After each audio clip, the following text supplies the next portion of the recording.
May I have a motion to return the regular board meeting to public session?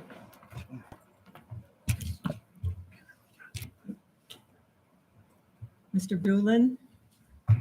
Second? Yeah. Dr. Littman? All in favor? Carried unanimously. I call the regular board meeting to order. All board members are present. Ms. Bleckinger, would you please lead us in the Pledge of Allegiance to the flag? I pledge allegiance to the flag of the United States of America and to the republic for which it stands, one nation, under God, indivisible, with liberty and justice for all.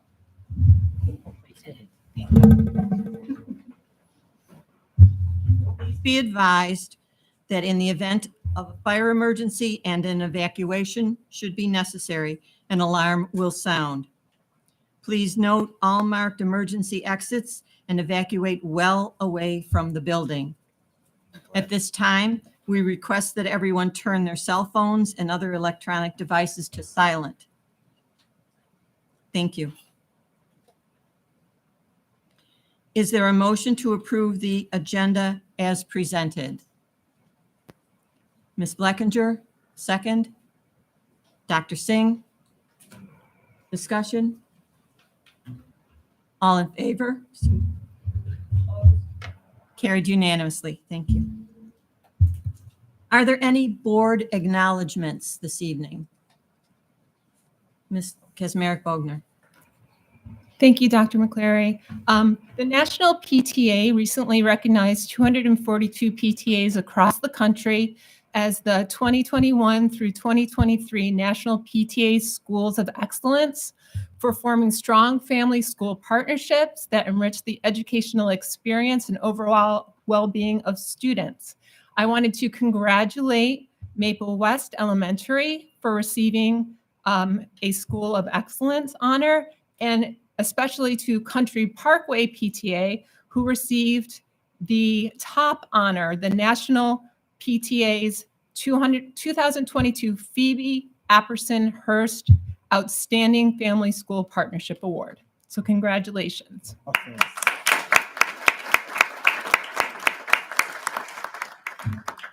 Does anyone else have any acknowledgements? All right. So now I will call on Ms. Poulin to review our public expression format. Welcome to everyone who has come to observe this regular board meeting. Per policy 1510, the board allows for up to 30 minutes of public comment.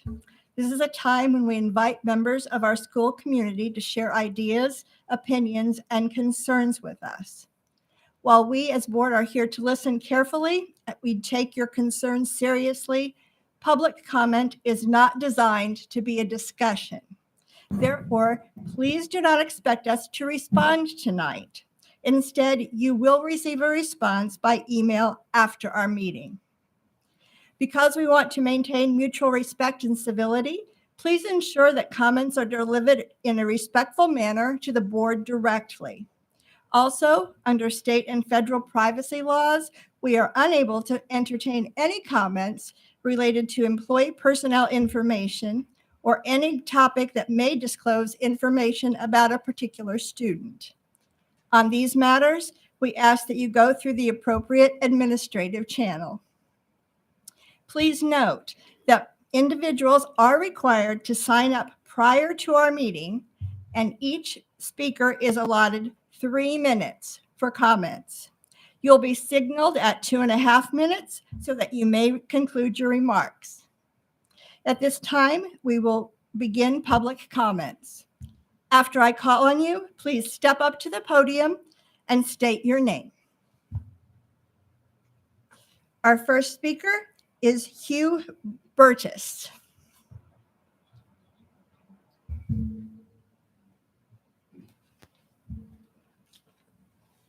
Hi, can everybody hear me okay?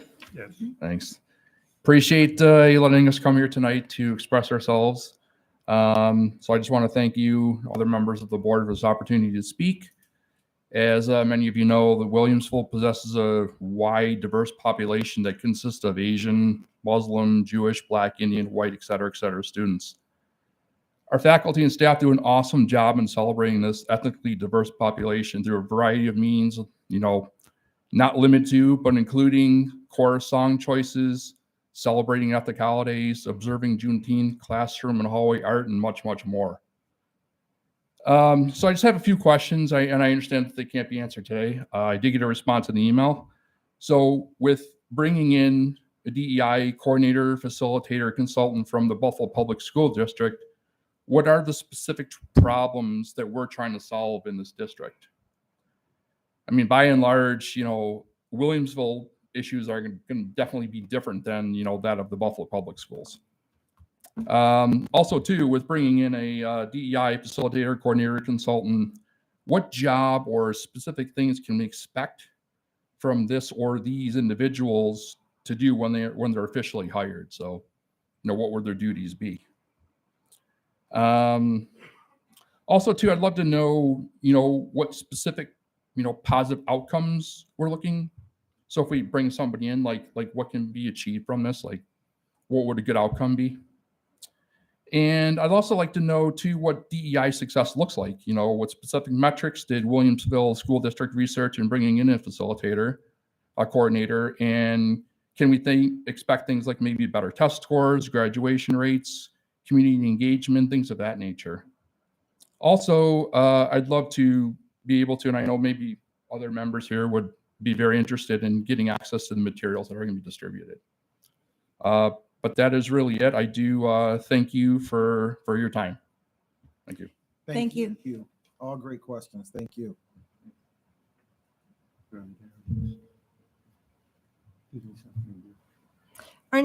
Our next speaker is Molly Armbruster.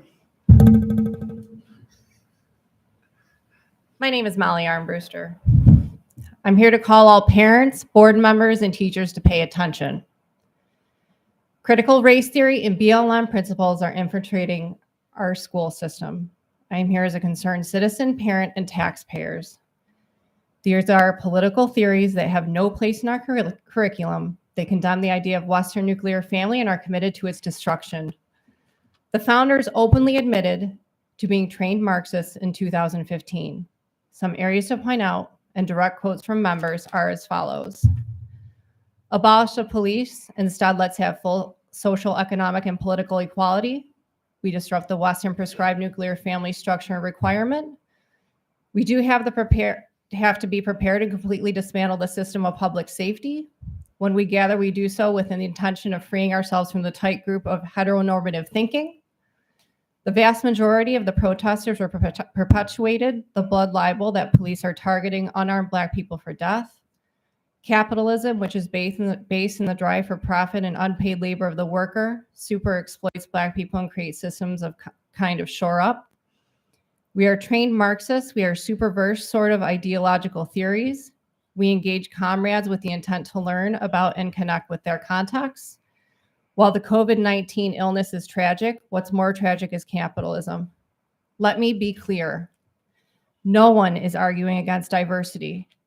No one is arguing that Black lives don't matter. We are concerned about the volatile, dangerous nature of this movement and the poison that it represents in our community.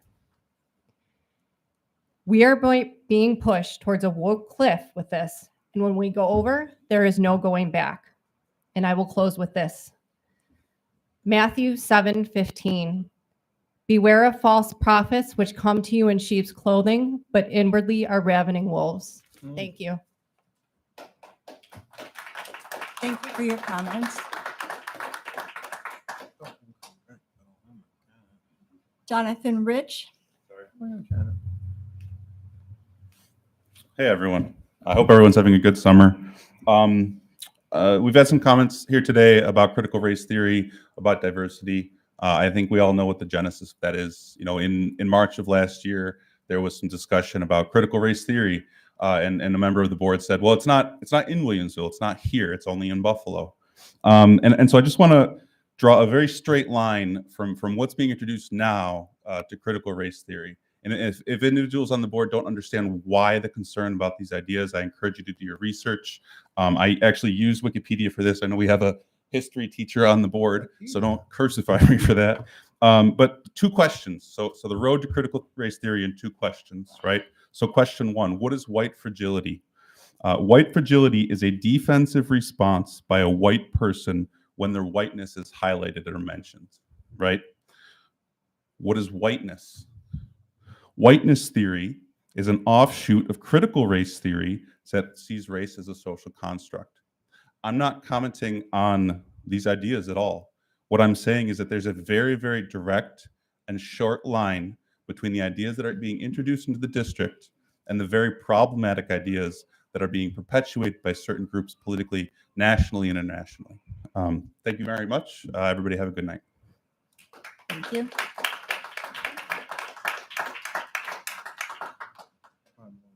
Kim Reiswipper, and I apologize if I mispronounced your name. No, you got that perfect. Good job. Thank you. So here to speak about the same thing that these are my friends have spoken about as well.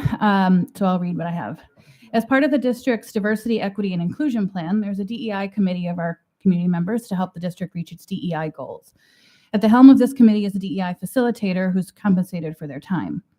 Dr. Brown-Hall defined this role for me, stating that this person plans, guides, and manages a group event to meet its goals. This person must be objective and focus on the group process. The person leading this facilitation is Dr. Fatima Morel, Associate Superintendent of the Office of Culturally and Linguistically Responsive Initiatives for the Buffalo Public Schools. In this position, she leads several social justice curriculum initiatives, including the installment of the 1619 Project and the Black Lives Matter at School curriculums into the core BPS curriculum. She created Buffalo Public Schools Emancipation Curriculum, where students learn that, quote, all white people play a part in perpetuating systemic racism.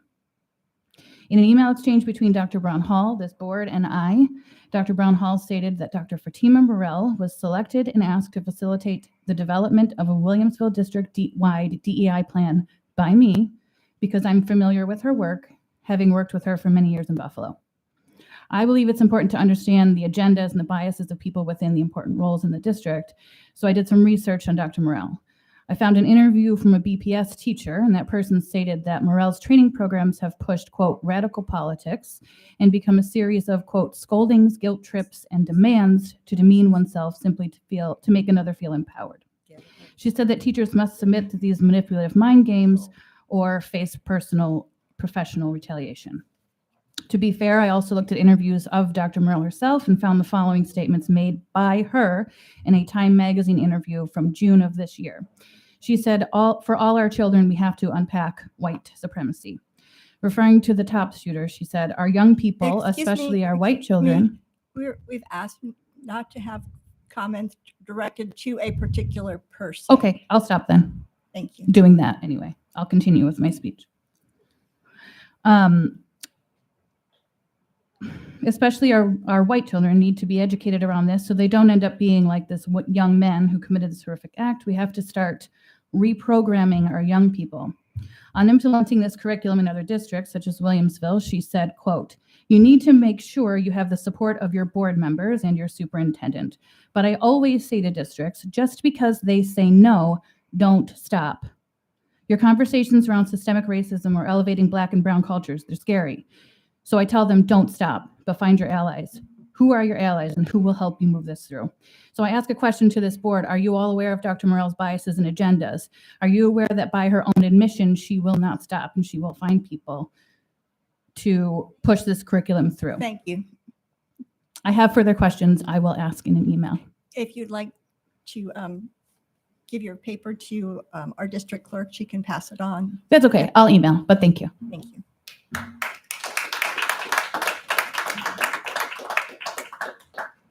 And our last speaker today is Tim Terrell.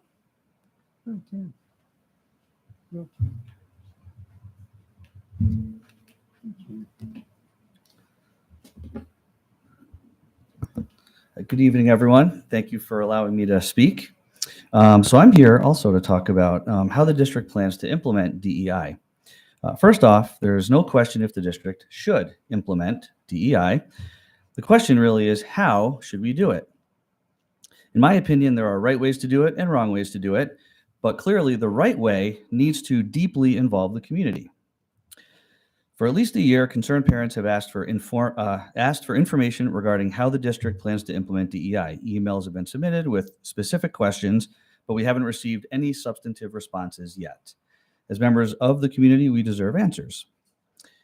So there's a DEI committee, you might say, which sounds awesome until you learn more about how it's being run.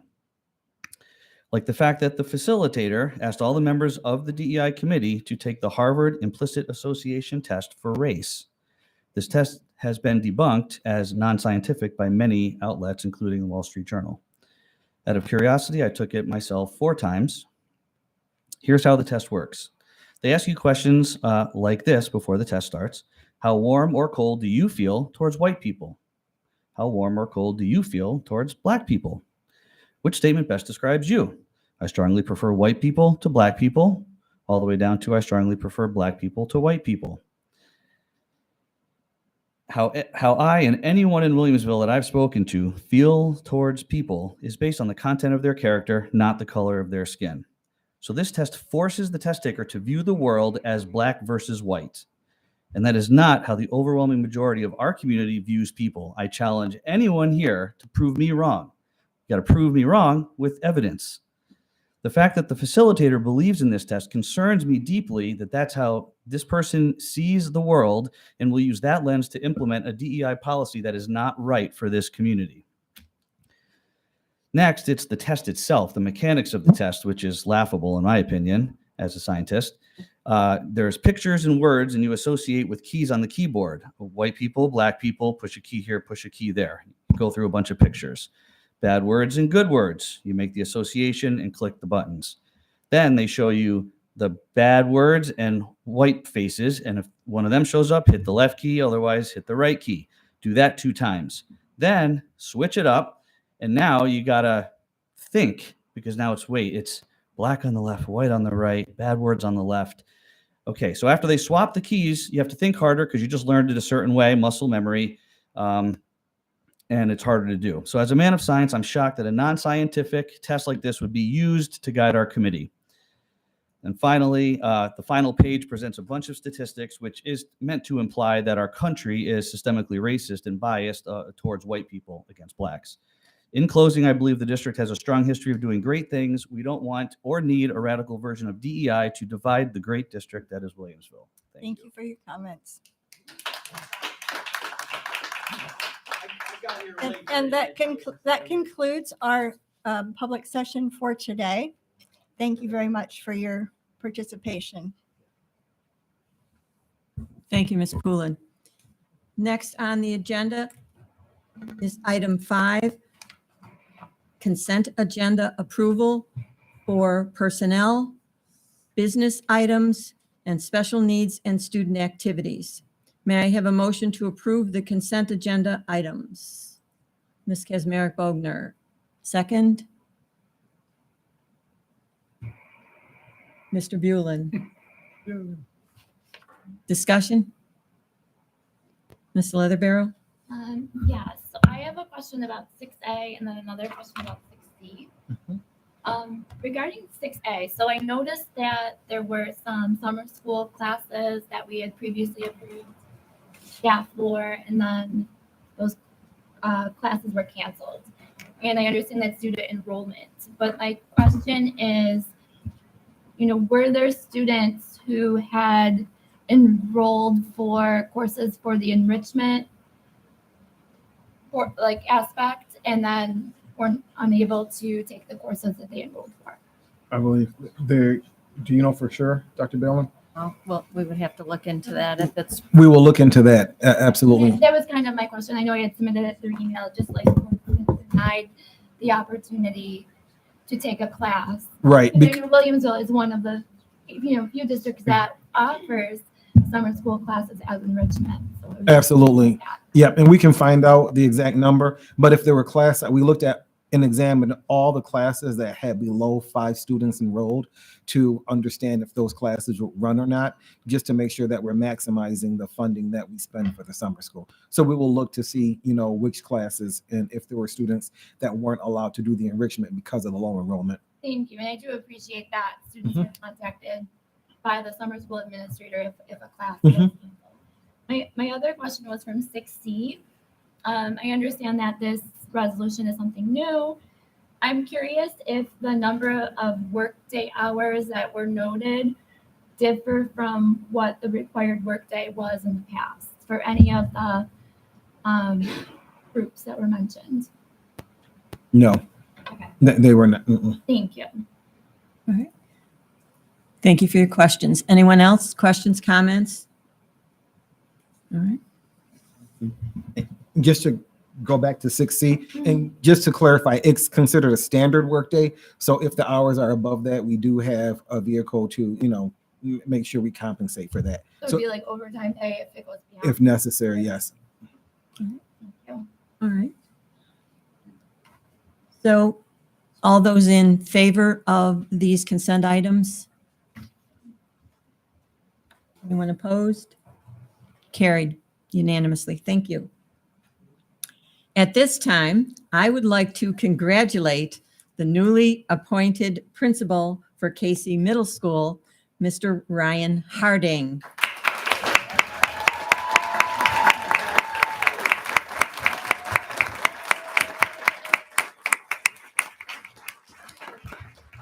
Thank you.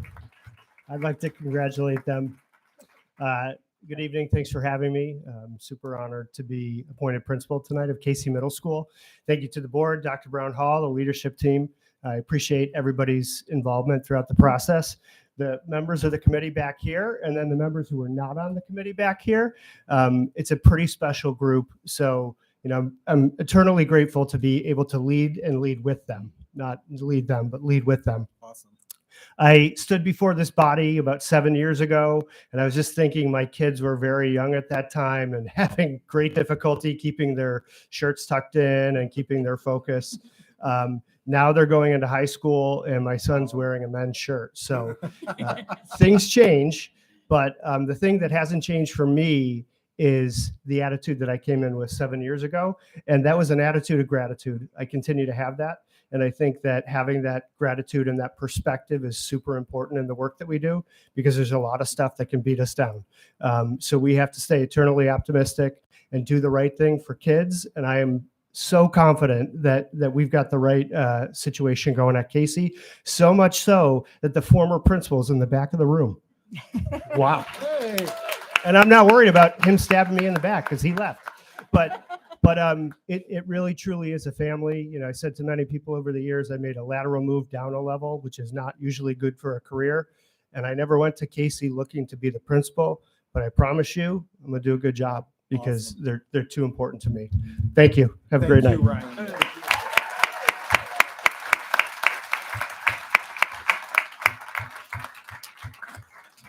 Thank you again, Mr. Harding. And I would now like to introduce the newly appointed assistant principals. One for Transit Middle School, Miss Andrea Rosinski, and for Forest Elementary, Miss Claire Licata Michael.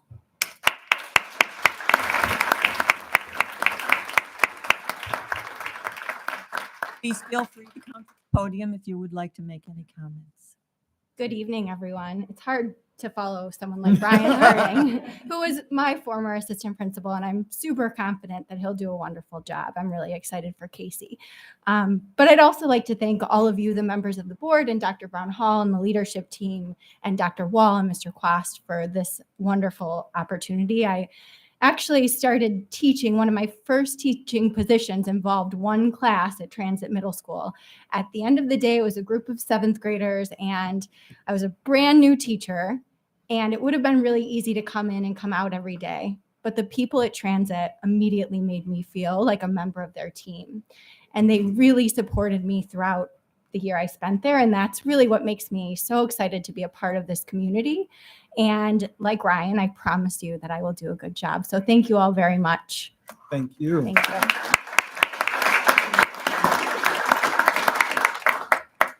Good evening. First and foremost, I would like to thank the members of the Forest family for coming here. How lucky am I to work with these people? Isn't that wonderful? So it's my honor and privilege to be the new assistant principal at Forest Elementary. I grew up in Williamsville. I went through Williamsville schools. I'm just so happy to be back home. So thank you.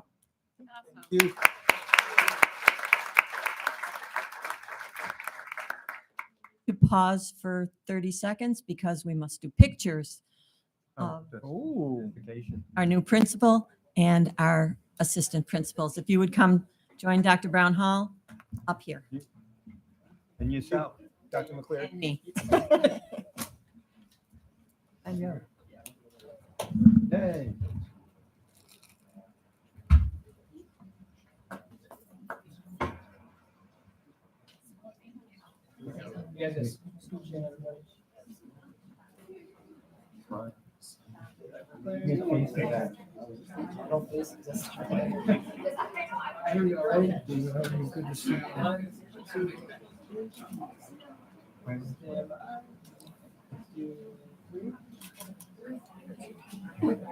And we're smiling too. I know, I'm happy.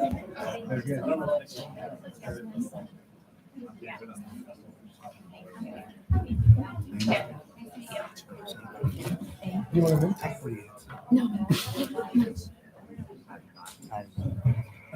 Thank you. It's going to get empty. You can all go home. Thank you all for coming for support also. That was great. All right. I would like to thank the following retirees for their service to the district. Connie Donnelly, teacher aide, South High School, for 11 years of service. Jennifer Lake, clerk typist, Transportation Department, for 15 years of service.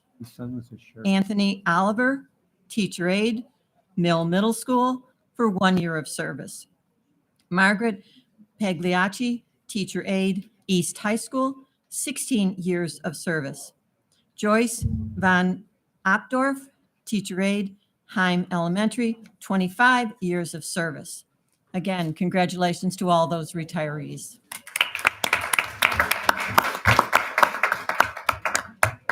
Item number 9. Is there a motion to approve the minutes from the July 5th, 2022 organizational meeting? Ms. Poulin, second. Dr. Singh. Any corrections or discussion? All in favor? Opposed? Carried unanimously. Thank you. All right. Okay. Item number 10, President's Report. The upcoming committee meetings are listed in board docs. We know that there will be a meeting on August 10th for the Office of the New York State Comptroller webinar on management's responsibility for internal controls, and attending Ms. Kazmarek Bogner and Dr. Littman. Board members, question. No, I signed up for that meeting as well. Thank you. Anyone else already also attending? All right. Thank you, Dr. Singh. All right. And I would like to ask who of you will be able to attend the building tour that we've talked about, that we have an opportunity to tour the updates from South, Mill, and Maple East. We pick an actual time and date. Yeah. At this point, Ms. Carey is going to kind of go through and see where we are.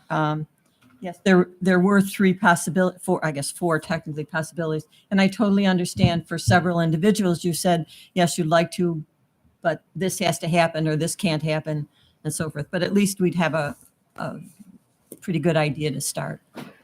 Okay. Thank you, President McCleary. So I know that Ms. Blackinger is not able to attend, correct? And then Dr. Littman, you said Flexible. flexible, okay. And then Mr. Bulin, you said after 3 o'clock on the 24th only. That's the only day. Yeah. Okay. And then Mr. Biscaglia, flexible. Depends on the day. Depends on the day. Okay. Ms. Kaczmarek Bogner, you said, are you still able to attend any of those days? I should be able to attend. I can't confirm 100% yet. Okay. And then Ms. Leatherbarrow. It's just going to, unfortunately, I just can't commit to a specific day, but I'm somewhat flexible. It's a unique Okay. situation. And then Dr. McCleary, are you I am flexible as available. well? And Dr. Singh, I'm not available. not available. Oh, okay. And then Ms. Pullen said yes, and preferably August 26th, correct? Right, but I could make the others work, so. Okay. Would it be okay if everyone did it, met August 24th after 3 p.m.? What day of the week is that, please? It is Wednesday. Fine? I think Yes. that should work. We'll put it out there. So I'll put it in for Wednesday after 3 And- p.m. And will that work for the buildings? I believe so. If it doesn't, then we'll, Yeah, They- I didn't know we'll with sort it it being out. 3 o'clock, whether it had any effect on workers or anything. well, I'm not sure. If I'm the only one holding it up, if you do it at a different time, that's fine. I just won't be able So to for do now, I'll just keep it at August 24th in the afternoon, and then we'll take it from there. All right. Thank you, everyone. Thank you, Mrs. Carey. And events, just of note, the new teacher, oh, That's a Tuesday. 24. It's a Wednesday. It's a Wednesday. Okay. Yeah, it's a Wednesday. Yeah, I was never wrong. Yeah. the new teacher orientation this year will be virtual events on August 24th and August 25th. The opening day for staff and support staff is Tuesday, August 30th, also virtual. And there will be the 2022 Live Virtual Board Officers Academy on September 16th. I have signed up to attend that. I don't know if anyone else is also interested. Okay. And our upcoming event on August 11th, 2 days from now, is our board retreat. May I confirm the attendance at the board retreat, that all are able to attend, correct? All right, thank you. And I would also like to confirm attendance for our October 1st Community Forum. Is anyone not going to be available on October 1st? Or, no? Good? I'm available now, but No, I mean, that's a very tournaments pop logical. up. I totally understand what you're saying. That we're looking over a month, almost 2 months away. We Mhm. all I should now. good. All right. And prior events, the district-wide communication committee had a meeting. Our members are Mr. Biscaglia and Ms. Kaczmarek Bogner. Do either of you want to make any report or comments from the communication committee meeting? I submitted a liaison report. I think that suffice. Thank you. And the district-wide DEI committee held a meeting on July 26th. Our board members on that committee are Dr. Littman, Ms. Poulin, Dr. Singh, and Mr. Bulin. Does anyone have a report or comment on that meeting? I also did submit a liaison report for that. It is too bad so many people left because we could have addressed some of their concerns that I'm finding the process to be very thoughtful, and there's certainly no predisposed, this is the way things are going to be, feel about how things are moving forward. So I'm excited about how we're rolling this out. But Thank you for your comments. Oh, yes, Question about that? just have a question because all of the speakers that spoke tonight, I'm sorry that they left, but all of them did speak about that specific topic. Since I'm not a part of that committee work, were any of the speakers in attendance tonight, are any of them a part of that DEI team? No. They are not No. part of that DEI team. So that's an important piece, and I'm going to speak about it in the community update because I really want to encourage people, if they have any questions about the DEI work that we're undertaking, to contact me. I have been, as Ms. Rice Weber said, that I have been in communication with her because I answer her questions. She's the only person, but I have corresponded with her, and I even met with Jonathan Rich because I want people to understand that the plan that Dr. Morrell is helping us facilitate is a plan for Williamsville by Williamsville. I don't want anyone thinking that what Buffalo does or what Buffalo uses, which you're going to pick up and put in Williamsville. Now, saying that, there are aspects of the Buffalo plan that work very well. I worked in Buffalo, so I know it very well.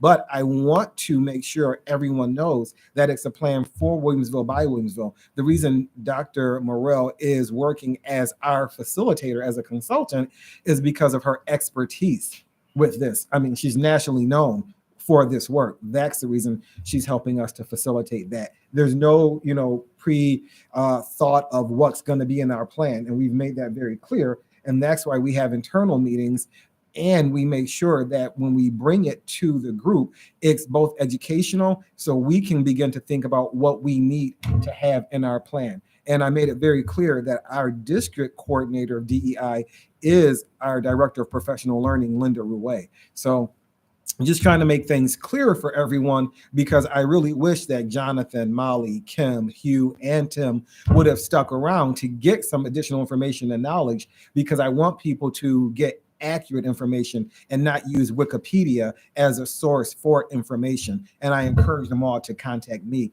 if you have questions or concerns. I appreciate that, only because, I've read the reports that board members have submitted from attending the committee, and not just this last one, but even the ones that were happening in the spring. And there were no concerns raised by any members of the board last spring. I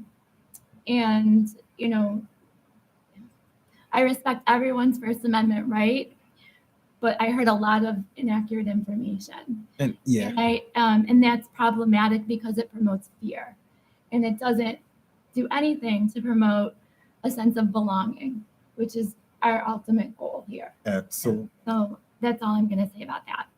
And I think, this past, just last week, a couple of weeks ago, we were really looking at our historic data, and it was really eye-opening when we started looking at that and looking at. I want to respect what people said, that here in Williamsville we don't look at people that way, but I think what we're missing is the undertones that are there, the subtleties of things. And when we see a particular group that's either over or underrepresented by population, it really makes us think about, are we doing the best that we could be doing? Are there other things that we need to be doing to address these needs better? Yeah, and Ms. Pullen's point is well taken. The only thing I would say about data and data analytics is sometimes the data you see or we've seen doesn't present all of the picture, and we have to use multiple sources of data Absolutely. to make sure everything works the way it should. I just had a comment just to add to what Maureen and Mike said. I think, at least in my experience, I found that we're working towards a goal. We don't have a plan yet. We're going to get there soon, hopefully by end of October. So when people come here and say you have a plan, it's not right. We're working towards a plan. And the second thing what Mike said is I agree. We need more data.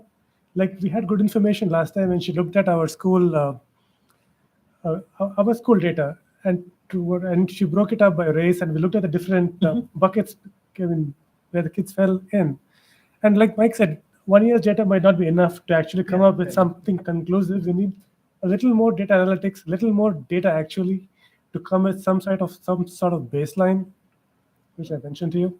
Mhm. So, but I think we're heading in the right direction. But to that point, Dr. Singh, that's why it's such an important point, because when Ms. Rice Weber asked me, what is the role of a facilitator, I define that, because that data Dr. Morrell asked for from our district. And so Dr. Balin worked with Judy to make sure we provided that data. And so that was an example of the type of real data disaggregation and studying of our own data we should be doing, right? And so that's why she used it as one example, but she showed the entire committee of 46 people that were on the last meeting how to really look at your data for disproportionality, right? And what you should be looking at. So she's not going to take us through every year, but she's shown us how to do that, and we can actually apply that to what we're going to do in the future. So that's why that's so important to do it that way. Dr. Brown, I just wanted to comment that that was my first meeting. I'm a new member of that committee, and I agree with everything that everyone has said, that we're doing sort of like building blocks, and there is no set plan yet. And I think that's really important, that so far we're sort of learning how to get there. We haven't gotten there yet. No, that plan, absolutely. That's really important to note. Thank you for repeating that. Anyone else on that topic? All right. And I thank you all that we have had the opportunity to indeed perhaps shed some light on some of the things that were discussed earlier. Appreciate it. And the last item under number 9 is a comment that there was the law conference last week where Ms. Poulin and I attended. Same thing, I submitted a report. I don't know if you wanted to add anything. Yeah, Dr. McKenna and Mr. Scanzuzu and Dr. Brown Hall were there also, so it wasn't just us. And Mr. Filipowski. And Mr. Filipowski, yes, was one of the Was a presenter. presenters. Yes. Thank you all. Moving on to 10B, our policy committee meetings. We are ready to continue the task we started last year of reviewing our policies in order.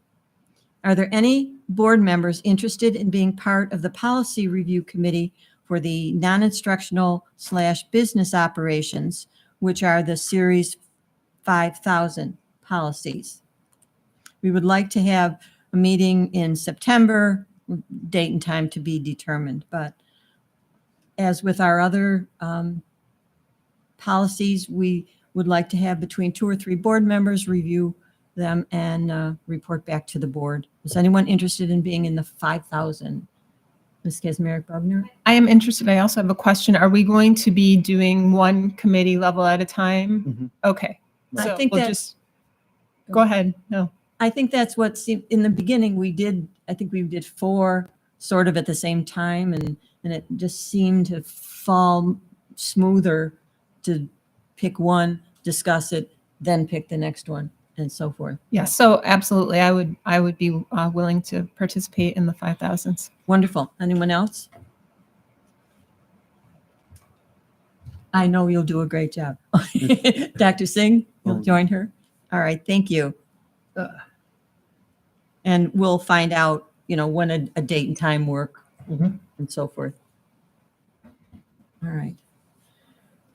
So we are moving on to our review of the board self-evaluation that we recently completed.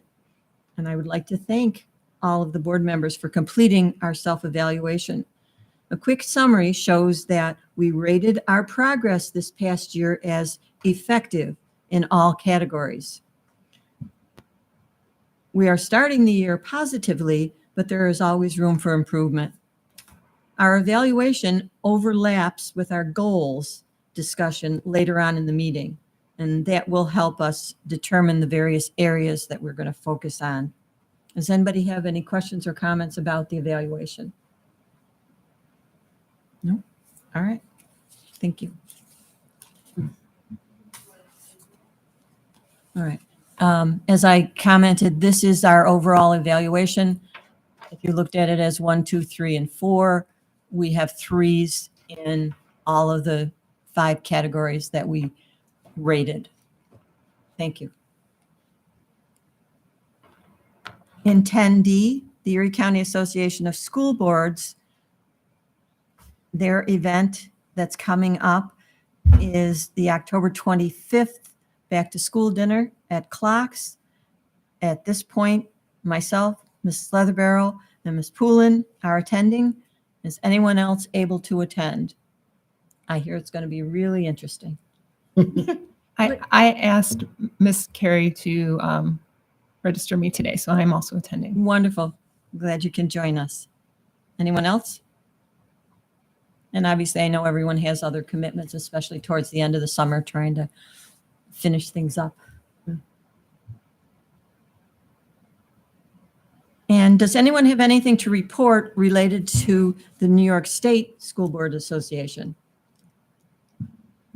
Dr. Singh.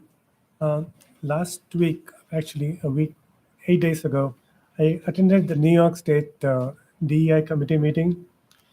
It was an entire day of small group sessions and larger group sessions. We kind of talked about how we can improve DEI communications among the board and how to advocate for them at the state level. And there are a lot of interesting ideas like how DEI is implemented in different schools and how some schools have done it for many years and they have metrics to show that it's been effective.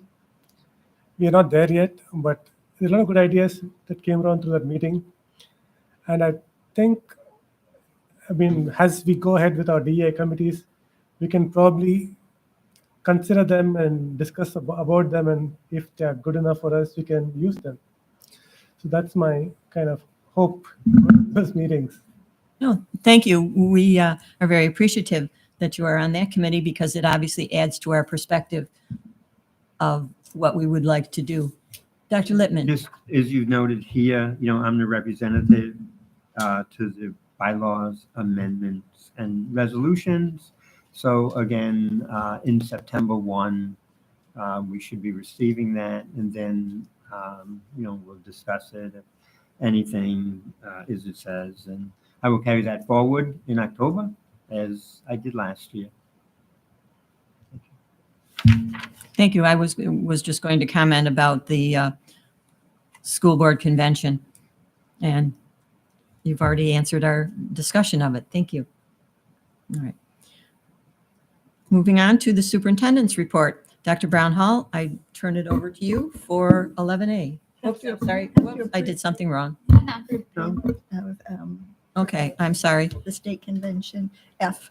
Oh, tiny detail. Yes. That's an action. May I have a motion to approve the attendees and authorize payment of registration for this NYSBA convention as presented? I need to add my name to that. I think there was a miscommunication. I do want to attend that. That was my fault. I apologize. Awesome. Thank you. So could we have, I'll just ask Ms. Carey, could you repeat who is attending?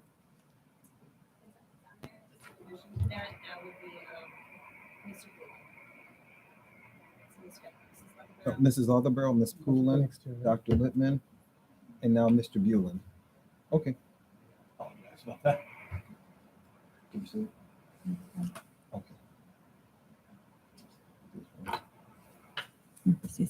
All right. So do we have a motion to approve the attendance and the payment? To approve. Mrs. Leatherbarrow, second. Dr. Singh, any other questions or just comments?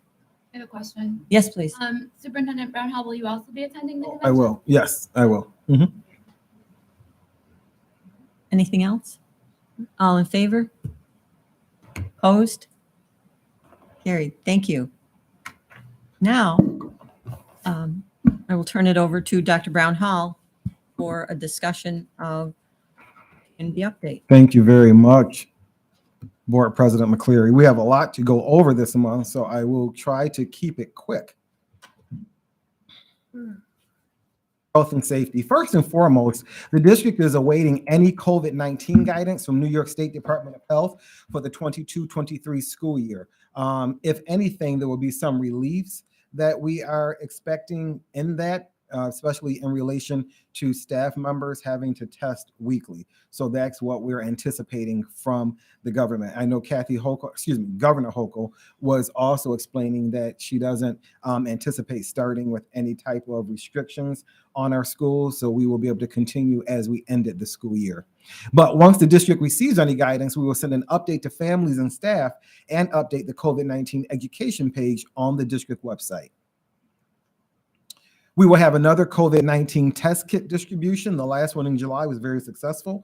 We distributed about 4,000 test kits. So this test kit distribution will be August 18th, 10 a.m. to 3 p.m. at Casey Middle School. So again, students will be allocated 2 test kits, and faculty and staff will be allocated 1 test kit. So a Wix mail will be sent to families and staff with details later this week. And if you're not able to meet that or come to get a test kit, don't worry, we will have other test kit distributions throughout the school year. I know that the governor's office will be releasing statewide another 3 million just so that families can test whenever they feel the need. Well, the first day of school is Tuesday, September 6th, right around the corner, less than a month away. Buildings will be sharing information regarding new student orientation and open houses. The dates and the times for each building are available on the Wix event calendar. So Dr. Balin worked with our schools to make sure we got all that data, and it is updated in the Wix event calendar. But if you have any questions, please contact your building directly. Transportation. So I want everyone to really pay attention to this one. The district is anticipating a bus driver shortage to begin the school year.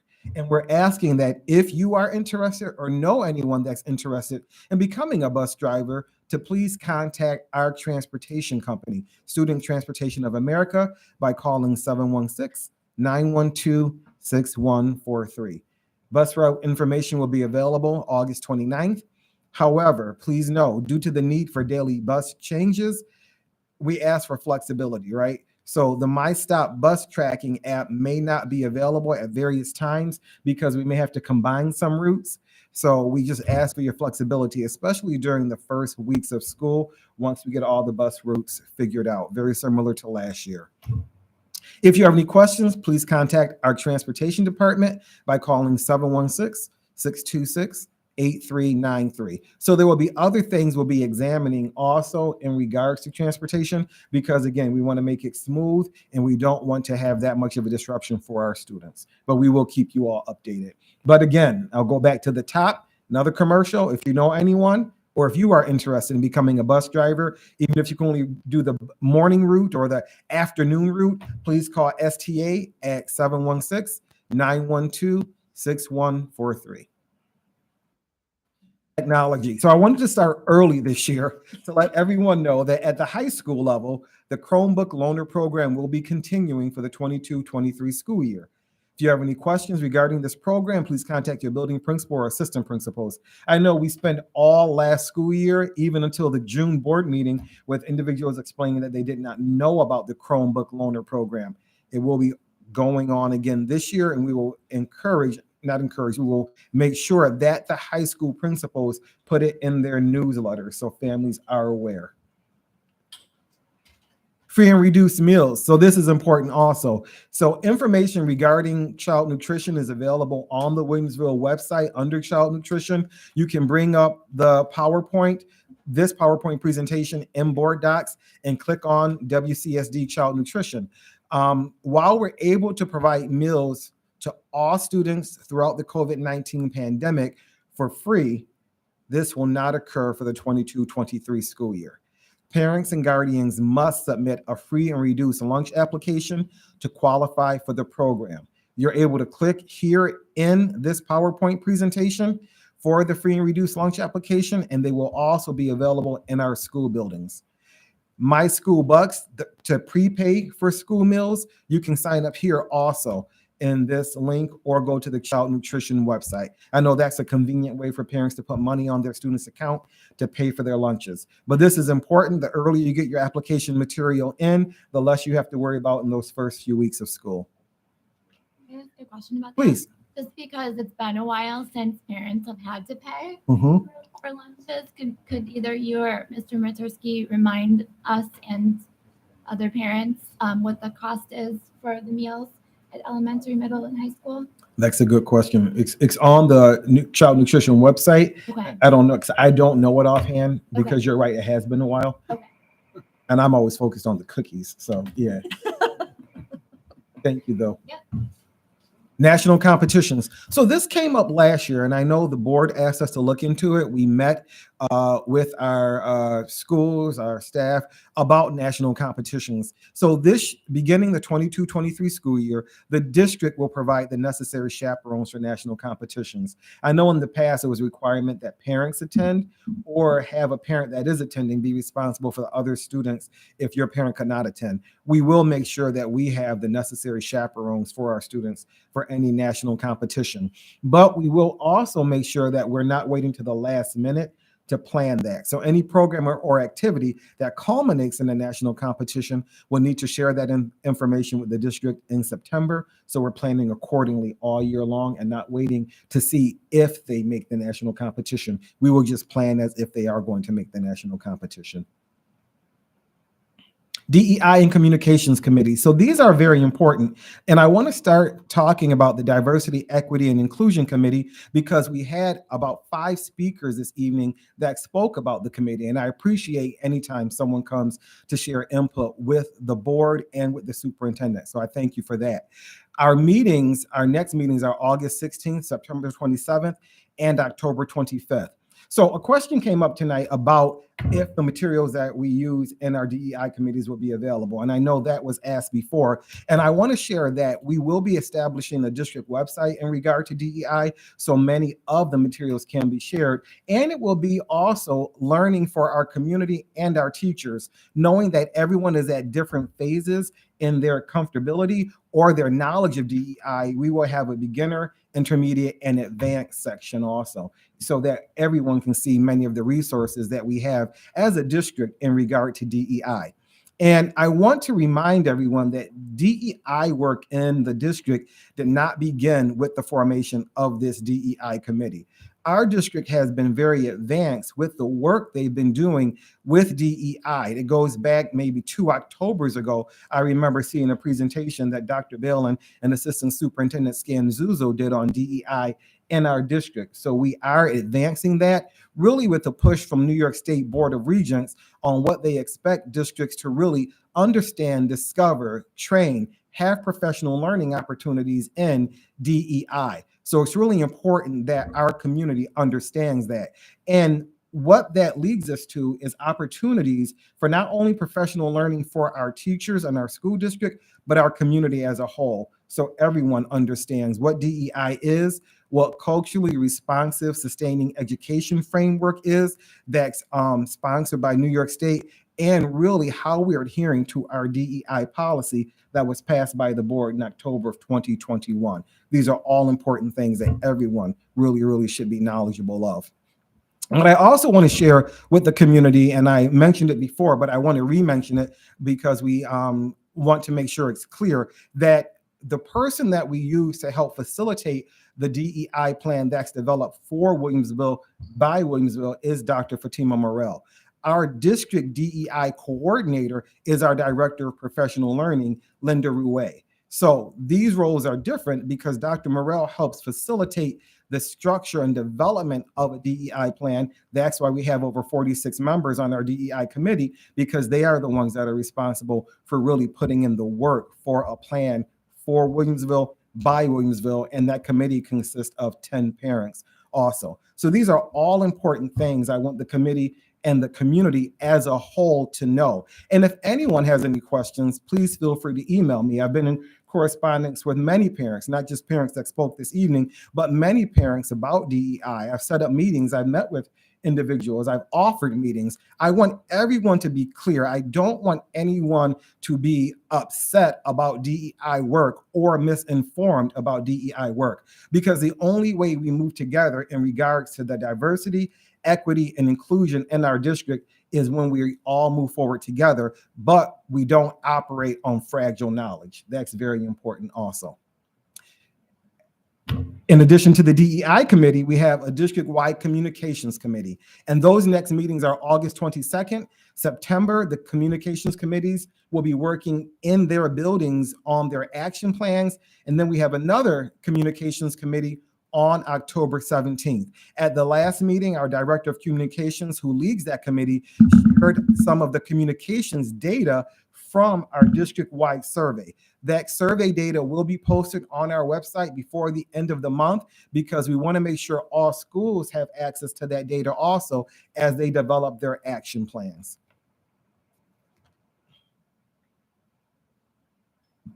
Questions, comments, and answers. So looking to how we can enhance communication from our community, our parents, and the superintendent's office, beginning in September, the superintendent, me, will be responding to questions and comments from stakeholders in a new segment of the district's weekly newsletter. So we do the video weekly newsletter and the written one. So we will have a mechanism set up for people to submit questions, and we will address one of those questions each week. Speaker series. So I communicated with Sarah Smith Ronan, who is one of the new co-presidents of the PTSA Council, and they agreed that they would partner with me and the district in developing a speaker series. So we have 4 so far that we're working on for this school year. One of them is focused on restorative justice, restorative practices, what it is and what it looks like in our school buildings. Another one will be focused on SEPSA, what our special education PTSA offers our district and how it really advocates for all of our special ed and our general ed families. Another one will be focused on DEI, what it is not, and why it is not CRT. And the 4th one will be focused on different aspects of community building in regards to vaping, kids escaping drugs, and how we all as a community are responsible for our students and what they do inside the school building and outside of the school building. So those are the 4 speaker series that we have lined up, and we'll be working with the PTSA Council to co-sponsor those. Dr. Lippman. I mean, if you're thinking of new additional topics, maybe something on student mental health, that whole area might need to be addressed. You know what? That's a good idea, Dr. Lippman. So thank you very much for that, because that is a huge focus. Board of Education. So thank you very much for that. And again, this speaker series is something that we want to have more regularly. We have 4 that we're going to start planning out this year, and then we can continue it year after year. Budget planning. So this is important too, and I want to be very upfront with our community. In July, we received a letter from the Erie County Controller, and it wasn't just to Williamsville, it was to all school districts, indicating a reduction in sales tax revenue for the county. So with a reduction in sales tax revenue, that will be a reduction in the revenue from sales tax that we receive as a district. In addition to that, they anticipate an increase in the ERS and TRS contributions our district must make. So that's an increase in money going out, a decrease in money coming in. So these funds are typically shared by the county with local school districts. So we want to be aware of that now because it could impact the budgets for 23-24 and the 24-25 school years. We will continue to keep all stakeholders updated throughout budget planning, and we will begin to start the budget planning process earlier. And that's the end of the community update. I know there was a lot involved in there, but if any board members have questions, feel free to ask now. Dr. Brown? Yes, sir. Mr. Buellen. The DEI meeting in September falls on Rosh Hashanah. Oh, then we will change that. I didn't know if you knew that or not. We will definitely change that. We were going back and forth with dates, so we can definitely change that. Okay, I just wanted to bring that to your attention. Thank you very much. And the district. Absolutely. Dr. Lippman usually catches me on those things. Oh, yeah. It's teamwork. Absolutely. Teamwork makes the dream work. Absolutely. Thank you very much. Thank you very much, Board Member Buellen. You're welcome. And again, thank you, Dr. Brownhall, for a very informative community update. Next, may I have a motion to resolve to approve and adopt the following items? 11B, appointments for the DASA District and Building Coordinators. 11C, the District Special Education Report. And 11D, the District Safety Plan as presented. We have a motion for that. Ms. Kazmarek Bogner, do I have a second? Ms. Leatherbarrow, any discussion? Ms. Leatherbarrow. I had submitted several questions regarding the special education report, and they were answered to my satisfaction via email, so I appreciate that. But I just want to share at least one of those questions so that the public gets to hear them as well. So I understand that this is a report of what took place The last 2 years, last 2 correct. years, Mhm. right? So when we're voting on it, we're voting on it as a report. And I also understand that education involves continuous school improvement and that we will always be looking to continually get better in all areas, right? So I guess my Continuous improvement. continuous improvement, Absolutely. right? Not your university No, absolutely. I know, for sure. principal courses, yes. So one of the questions I had in the report, it broke down the different classrooms and the services at each building, Pull the report up. and it had 15-1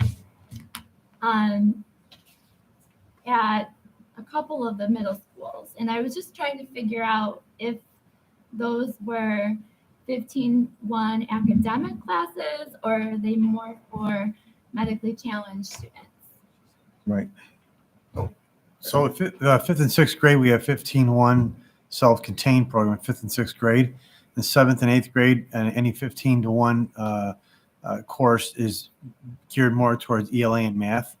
And those are specific courses that are small in population, students with higher needs who are getting attention, more one-on-one attention from the certified special education teacher in that area, who's able to provide them with the instruction in ELA and math in those areas. So it's really an effort for us to do what we can to help best serve our students who have a low level and struggling, but to provide them with the individual support in a small class setting.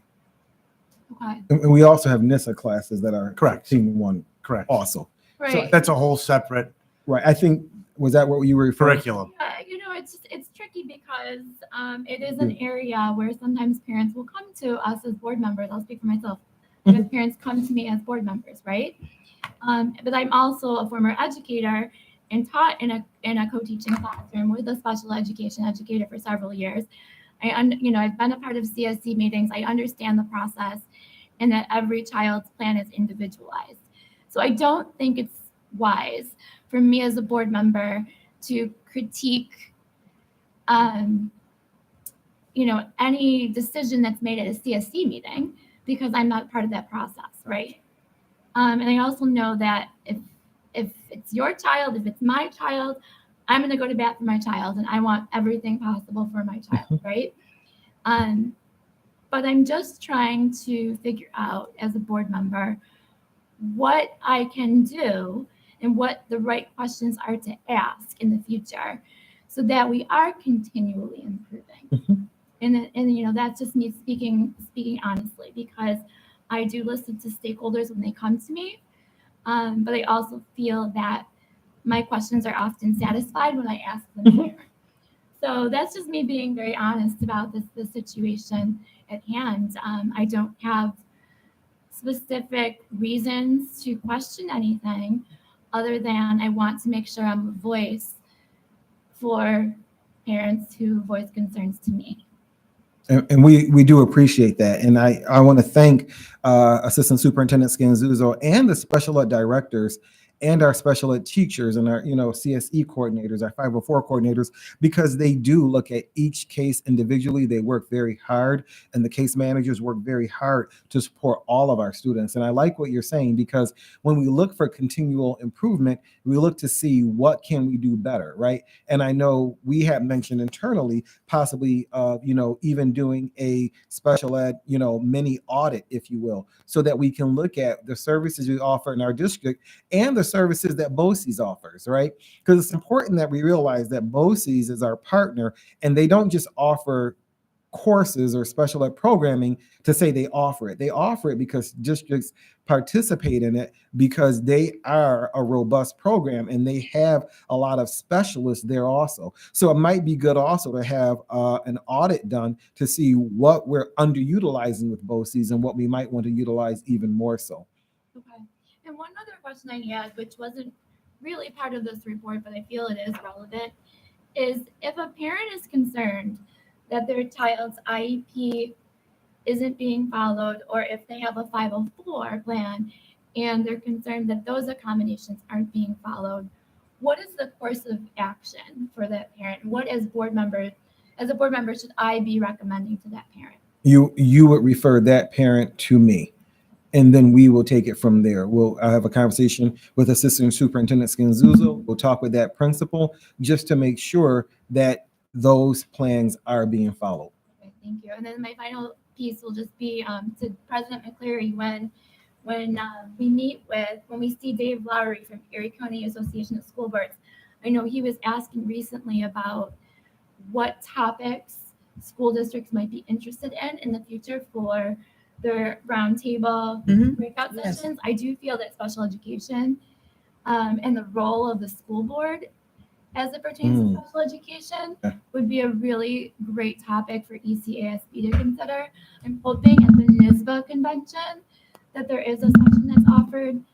I haven't looked thoroughly at all of the offerings, but I do feel that that's something that, we do a lot of professional development as board members, and I know I've been here for 6 years. I've attended a lot of them, but I will say that special education is not a topic that I think has been offered enough, in my opinion. And I think one of the challenges in special education, and Mr. Scanzuzo can certainly address it, is that it's not a one size fits all, because we have students with so many differential diagnoses that they don't all necessarily fit into the same model. And so we can't be all things to all people. We have to rely on some of those outside resources and BOCES. And I think that's part of the problem that we're facing in Williamsville, is that we don't offer enough. I'll talk about this later, but I think that we put students in one or two boxes and we're doing them a disservice, but I'll speak about this later. And I think that's a major problem. I look forward to that conversation because I absolutely do not agree with that. You're entitled. Absolutely. Any other questions or comments about 11B, C, or D? All in favor of accepting them? Opposed? Carried unanimously. And thank you, Mrs. Leatherbarrel. I do like the idea of mentioning to Mr. Lowry about the special ed possibility. And if we would look at 11E, which is the discipline report, I know all of you have seen it and hopefully had a chance to review with questions or comments on that. Does anyone want to share any questions or comments regarding the discipline report as it is in board docs? I appreciated the report. The only thing that I asked was if we had a list of all of the office referrals, and I wondered if there was some sort of follow-up potential to what was just how were those dealt with? What was the disposition of them? Not necessarily a task by task, but in general, what kinds of options were provided for the discipline referrals? So I know we had a list of the number of students who were suspended, but that was considerably less than the number of students who were referred to the office. So what was the disposition of those office referrals? Yep. And I appreciate that question, and that can be so varied. Right. That can be so varied because there's not a one-to-one correlation, using the progressive discipline model, the restorative justice model, that can be so varied. Let me think about that to see, because I also don't want to produce too much in this report, right? It gets too into the weeds. So let me think about that one, okay? Anyone else? Mrs. Leatherbarrel? One of the questions I had was if all of the middle schools and high schools require detention. I don't know if require is the right word, but have a detention. Mhm. Okay. And is that Yes. like at the end after school, or is that during the school, like during their lunch, or? I think it can be either, right? So lunch detentions, after school detentions. And so I believe we allow the schools the flexibility to have that. Okay, thank you. Dr. Littman. You know, I've analyzed this data through the years, and I don't have like other data, but it would be nice to see sort of a comparison year to year, what's going up, what are the issues that are growing, which ones are declining, and what we have done to help reduce and what we may need to do to do that. The second part of that, Good point. I look at across the high schools, the middle schools, elementary, and I think of my days as a high school teacher, and you think back is what is the level of consistent enforcement by different people in different schools. So if somebody does something in school A, we might let it slide, but in school B, we're much more, hard on the students, and that might skew the data to some extent. But again, I'm not in the schools, and I don't know, each administrators and how, because I came from a high school, which was an inner city school that was very disciplinary focused. And I'm sure our numbers would be high on a number of things, but I'm sure in my same school district that there were some other schools in, you might say, different neighborhoods would have a different mix of. Right. So I like your first point is very well taken.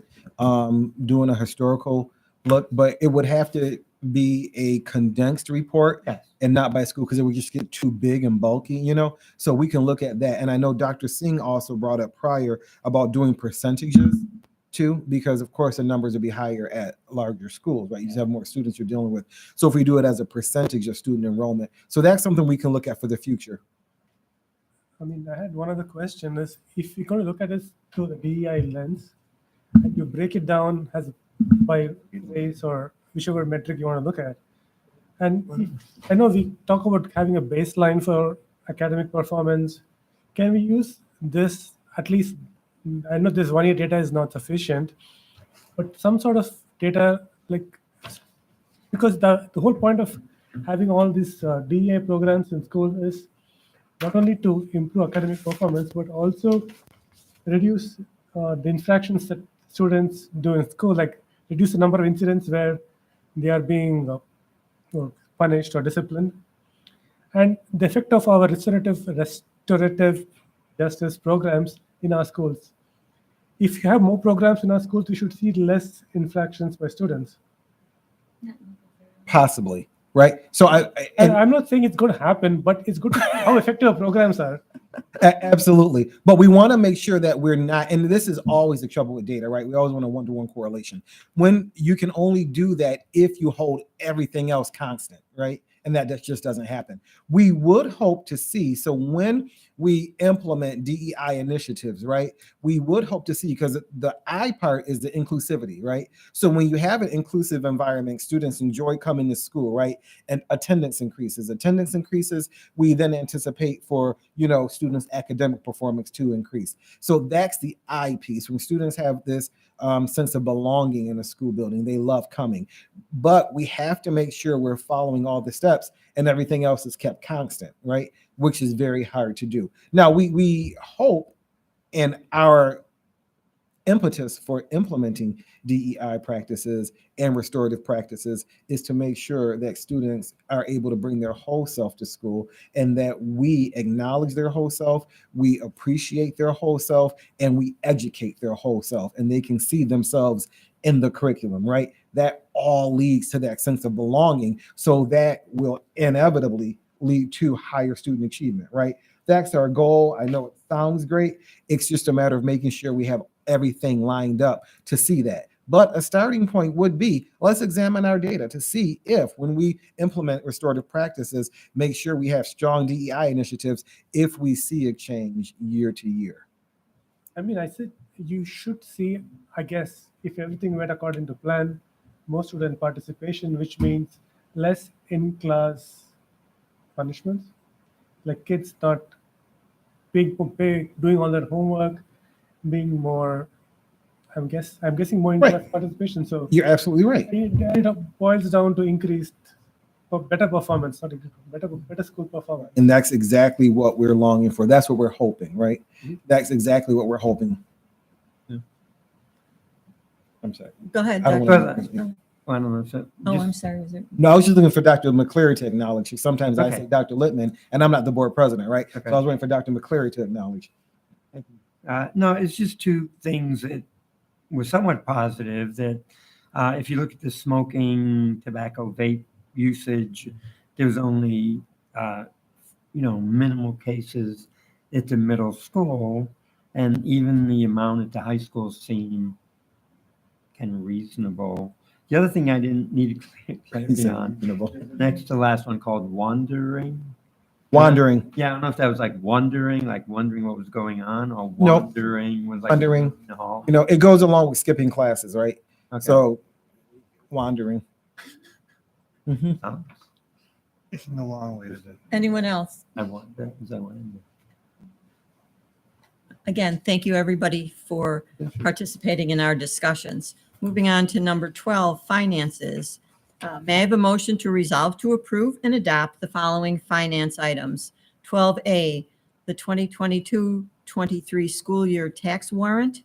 12B, the non-resident tuition rates. And 12C, Amherst Youth Basketball lease agreement as presented.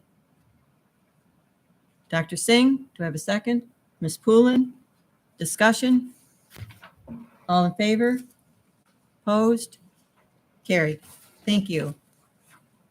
We are up to number 13, which is our liaison reports. If you have any liaison reports, please make sure that you send them to Mrs. Carey. I think the important piece at the moment is that the list of assignments and meeting dates are in board docs. Some of the dates are still in the works and will be updated when received. And the PTA, PTSA parent list is also in board docs for board members viewing. Please make contact with the president and building principal at the school that you are assigned to prior to September 1st, so that you have a chance to kind of say hi, especially if you happen to be new to that particular school building. Does anyone have anything else about the list of assignments that we have all agreed to, that anyone has any changes, thoughts, comments, issues? All right, thank you. Moving on. Legislative matters. We have no matters to discuss. Under curriculum, may I have a motion to adopt and approve the professional learning plan for 2022-23 as it has been presented? Mrs. Leatherbarrow, second. Dr. Littman, discussion? Just thank you.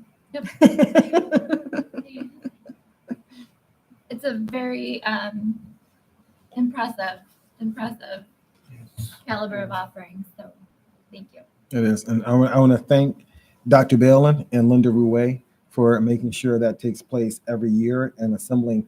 There are so many professional learning opportunities for our teachers. And so absolutely. All right. Under 16, personnel.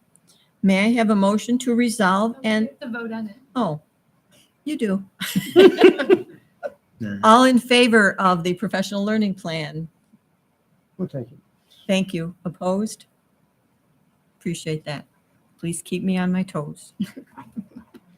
Under personnel, may I have a motion to resolve and approve the superintendent's contract extension in 16A and tenure recommendations in 16B as presented? Ms. Poulin, second. Dr. Littman. Any other discussion? All in favor? Opposed? Carried. Thank you. And now back to Dr. Brown Hall and adding Mr. Matursky on the district-wide security capital project update. Absolutely. And there's a lot of great updates, and I appreciate board members who are willing and who are able to take time out of their schedule to actually go on a tour to see some of the security updates at the schools. But Mr. Matursky has been keeping us updated in the weekly updates, but I'll ask him now to just share with the board and the community some of the other capital project updates. Thank you, Dr. Brownhall. This summer, we have 4 major roof construction projects going on. North High School, just across from us, Country Parkway, Forest Elementary, and Maple East. And if you go by those schools, you'll see all the work going on. We're probably about halfway through the season, through the summer construction schedule. And really, we've been fortunate not having a lot of rain, which we want for our gardens, but for roofing, it's not the best thing. So they're pretty much on schedule, and that's a good thing. So that work is going according to our plan. The other major work that we're doing is associated with our security vestibules, which again are occurring at Country Parkway, Mill Middle, South High School, Forest, and Maple East. And again, all of those, they're a little bit different. When you go on the tour, you'll see really how they're different. South, we have more of an internal vestibule that you'll see. Over at Mill, another more of an internal but total office reconstruction. And then you're going to see at Forest or Maple East, you're going to see an actual external vestibule. So this is the first part of that work. And right now, we're really in a pretty good shape on all of them. As in anything going on in the building world, there are some items that we're waiting for on kind of a delayed process due to the supply chain issues. But we've already made alternate plans, and there's nothing that would prevent or create a security issue at any of our buildings when we begin. So that's all going to be, I want to assure everybody that the buildings will be secure. We do believe that all of those systems will be online. And that leads me to just a very brief update on what is the internal security system, which is our lockdown systems. You've even seen in our hallways here some of the new clocks that are being held and installed, not just in hallways, but in classrooms throughout the district. Again, those buildings I mentioned are the ones we're doing it this summer. And it's more than just a clock system. It's also having a message board, and it would go to lockdown. And again, that lockdown system that's being installed will come with automated locks for classroom doors. And if there is an emergency, those doors will auto lock.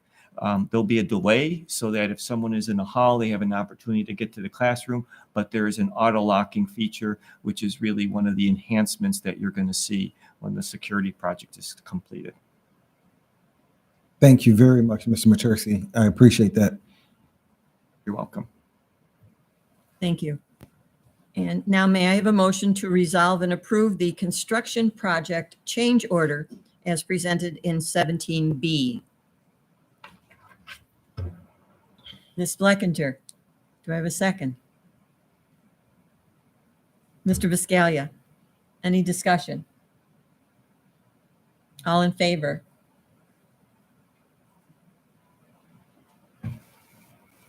Opposed? Thank you. Carried unanimously. There are no matters to discuss under special needs and student activities. And so we are moving on to the committee of the whole. We do have several individuals who have items that they would like to discuss under this category. So we will begin with Mr. Bulin with a topic about special education. Good evening. I've been on the board for 2 months, I think, since I took, and that's graduation season. And I've been going to parties, and I have been inundated by parents complaining about the special ed programs offered and how they're offered in Williamsville. And I am a parent of a special ed student, so I feel many of their pains. The thing that I guess is the questions I have, and the parents have, and it's almost uniform, is why is it so hard to get what the student needs?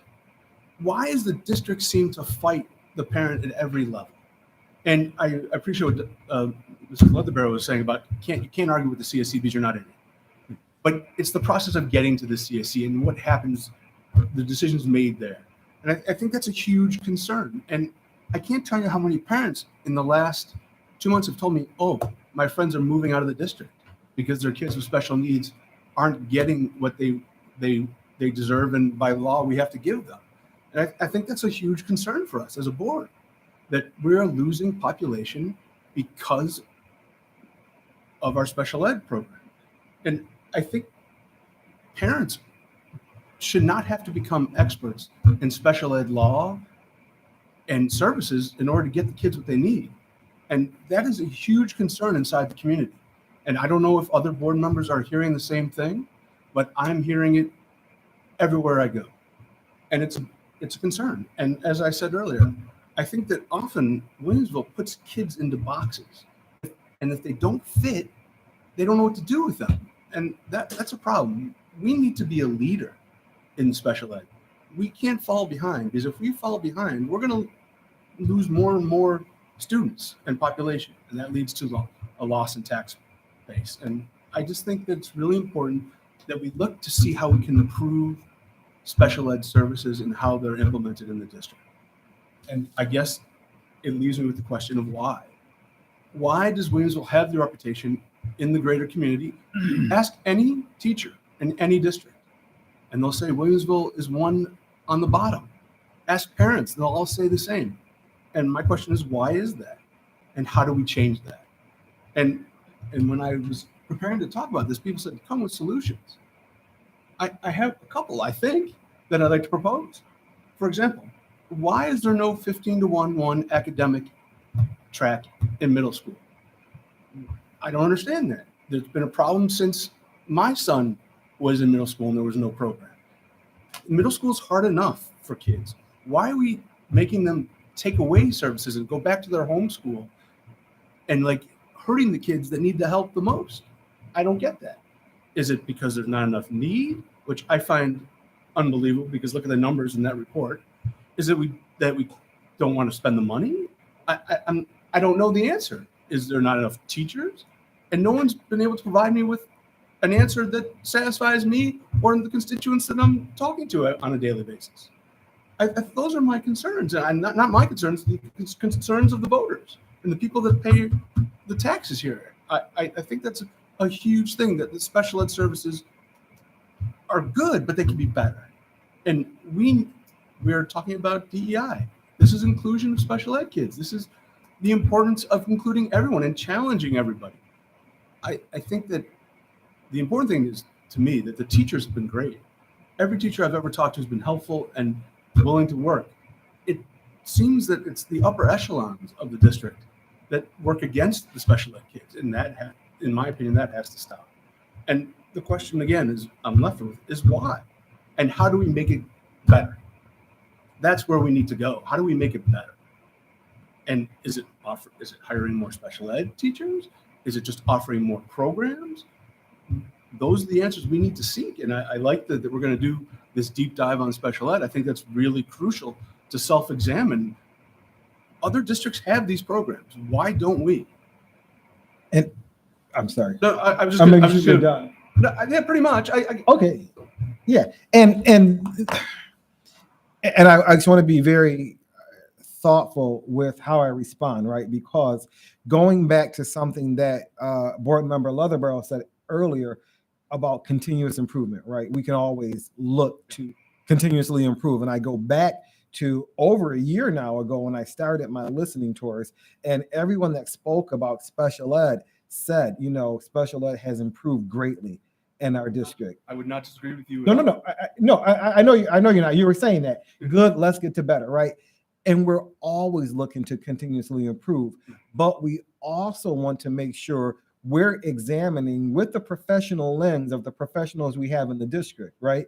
And I don't want us pointing the finger of blame either, right, towards the upper echelon or whomever with special ed concerns. We all are on the same team. I've said it before, and we all want what's best for every student in our district. But we also want to make sure we balance that with what's in the best interest of the child and not the want or the desire of a parent that may not be, And I also understand everybody that advocates for special ed, they will look for a listening ear. And that's one of the things you ran on. So that's why they're probably seeking you out to explain this. And it's very helpful that you share that with the board. But when I talk about doing an audit to do a deep dive, I think that's very beneficial because, as you mentioned, other districts have other programs and some they don't. That's why BOCES has the programs also, right? It's important we look at what we offer, what we can offer successfully, and then what we need to partner with other districts for and partner with BOCES for. So that will be a goal that we look at this year. Anyone else comment on this topic? I'll just comment quickly. I think that it's really important, and I appreciate the way we were all like listening and listening actively, and I appreciate you sharing. And when you speak, and you shared on your own that you're the parent of a special ed child, so like I have compassion for what you're saying, and I believe you have good intentions. And so when we move forward, we look at what do we as a board have authority over? And we have authority over policy.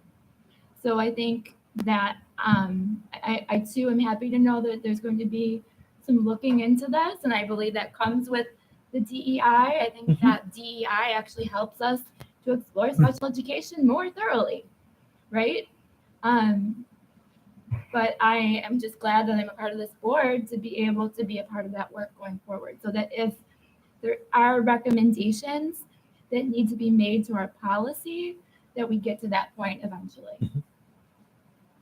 Dr. Littman? And I agree with the points of Mr. Bulin, but just from a procedural standpoint, I thought the committee as a whole was for information to be presented, and then if there was support of the board, it would be explored. Is that accurate or inaccurate? It is accurate. Okay. And the only reason, Yes. and I Make a motion. Okay. And I apologize for jumping in, only because it was in line with what had been discussed previously and what we're looking at as one of our, goals for this year. Outside of what we have in the district goals, it's something that we internally want to make sure we're always looking to continuously improve. Yeah, well, I just want to make sure if there's going to be a charge to the district that the board, moves that forward correctly to you. Absolutely. Thank you. And I did not, and maybe it was me, but I did not hear Mr. Bulin make a motion. He did not, nor did he ask to have anybody make a motion. So that's why it wasn't. And going back to the procedure piece, I understand. No, you don't need to. I understand procedure, but it's already something that we're doing, always continuous improvement. And I just want to make sure that we don't lose the forest through the trees. The object is to help the kids. Always. And that, if we want to leave a legacy, if we want to do anything important at all, that's the bottom line. And if we don't help the kids that need it the most, then shame on us. And that to me is the most important thing. If this district fails to help Williamsville, we hold ourselves up to be the best district or one of the shining stars in the state. If we fail to help the kids that need it most, then shame on us. I understand your comments. And again, if there is a motion or something specific that you would like to see moved forward or investigated, well, I guess if you'd like to just think about it maybe for another month or time. I guess one of the motions is, why do we not have? Can we find out why we don't have a 15-to-1 academic program in middle school? Like, how do I do that? Like, what is that? Is that a motion? Like, should we motion to investigate why that program does not exist? Or how does that work? I can answer that question. I was just going to say we can make a motion, but we have, I think, perhaps an answer already. So to answer your question, we do have a program in our middle school. It's for 5th and 6th grade. Now, middle school does contend to 7th and 8th grade, which we don't have a program for. And I can explain to you why. So let me go back even further to say that we've had a program that started in 1st grade. It's progressed to 2nd, 3rd, 4th, 5th, and 6th grade in my time as assistant superintendent. So I will say that, some of the comments you make about failing kids, I take that very personally, and I don't agree with it. And so we are helping kids individually for the needs that they have. And as Mrs. Pullen said, it's not a cookie cutter type thing. So when we do not have support in 7th and 8th grade, it's because we want to get kids into least restrictive environment to prepare them for high school, right? And in doing so, many of those kids get supports beyond what they need, or I'm sorry, beyond what most kids would get in order for them to help be successful in 7th and 8th grade and not being in a self-contained program. I will tell you what we've done is we've had 15-to-1 classes in ELA and math for some groups of kids to provide them the supports in those two core content areas. About 75% of their day, though, is to be in an inclusive type of atmosphere where they're pushed out and prepared with a majority and a multitude of supports in those areas, knowing that they need them. So, I mean, that's kind of like we've listened to parents for many years and provided them with what they were looking for up through 6th grade. And now 7th and 8th grade, it's an opportunity for us to try to kind of assess where kids are individually, knowing the supports that they need and knowing that those supports would be there for those kids and get them to be inclusive and work on social skills and being part of the school community and not be in a self-contained setting that we think is going to not benefit kids moving forward. And but I did not mean it as a personal. No, shot to you. But I do think though there's a disconnect between what you're saying and what many special ed parents feel.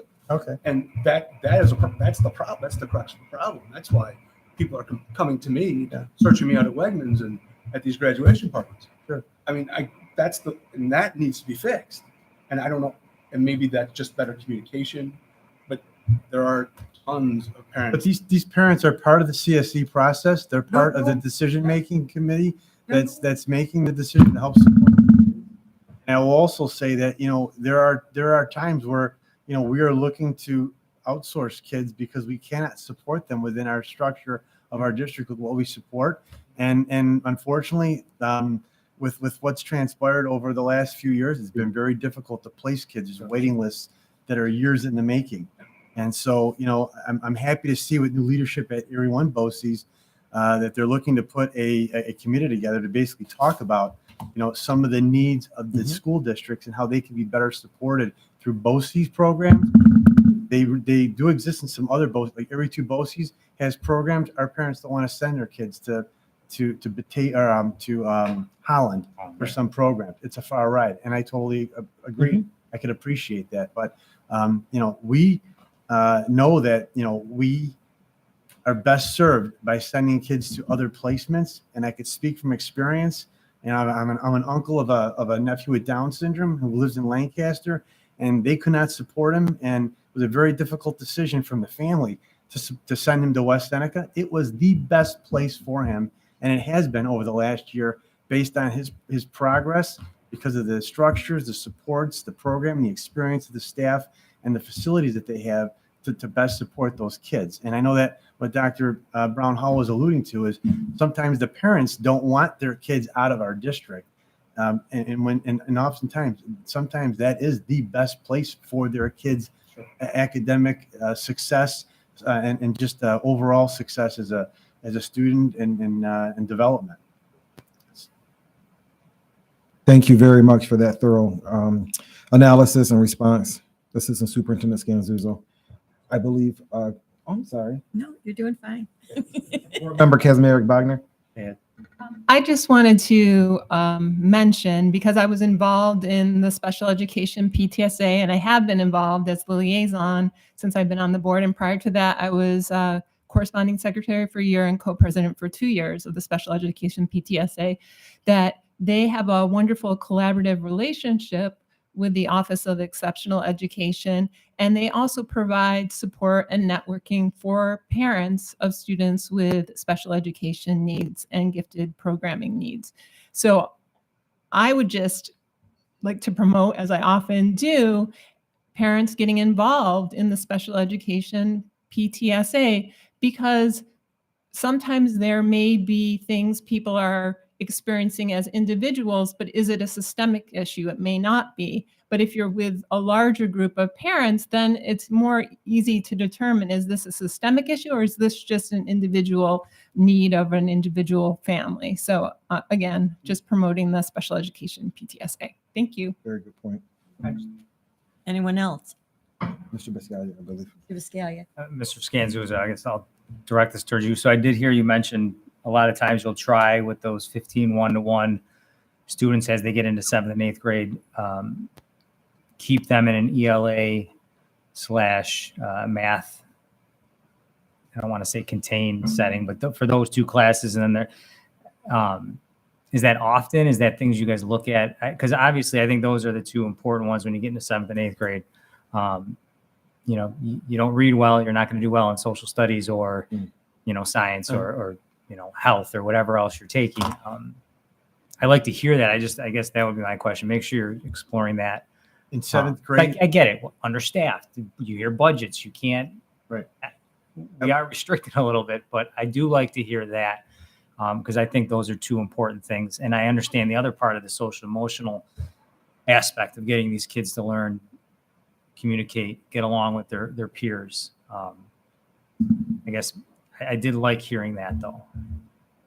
Yeah, I will also add that the one piece, I think when I entered in this position, we had 99 special education teachers, or maybe 97.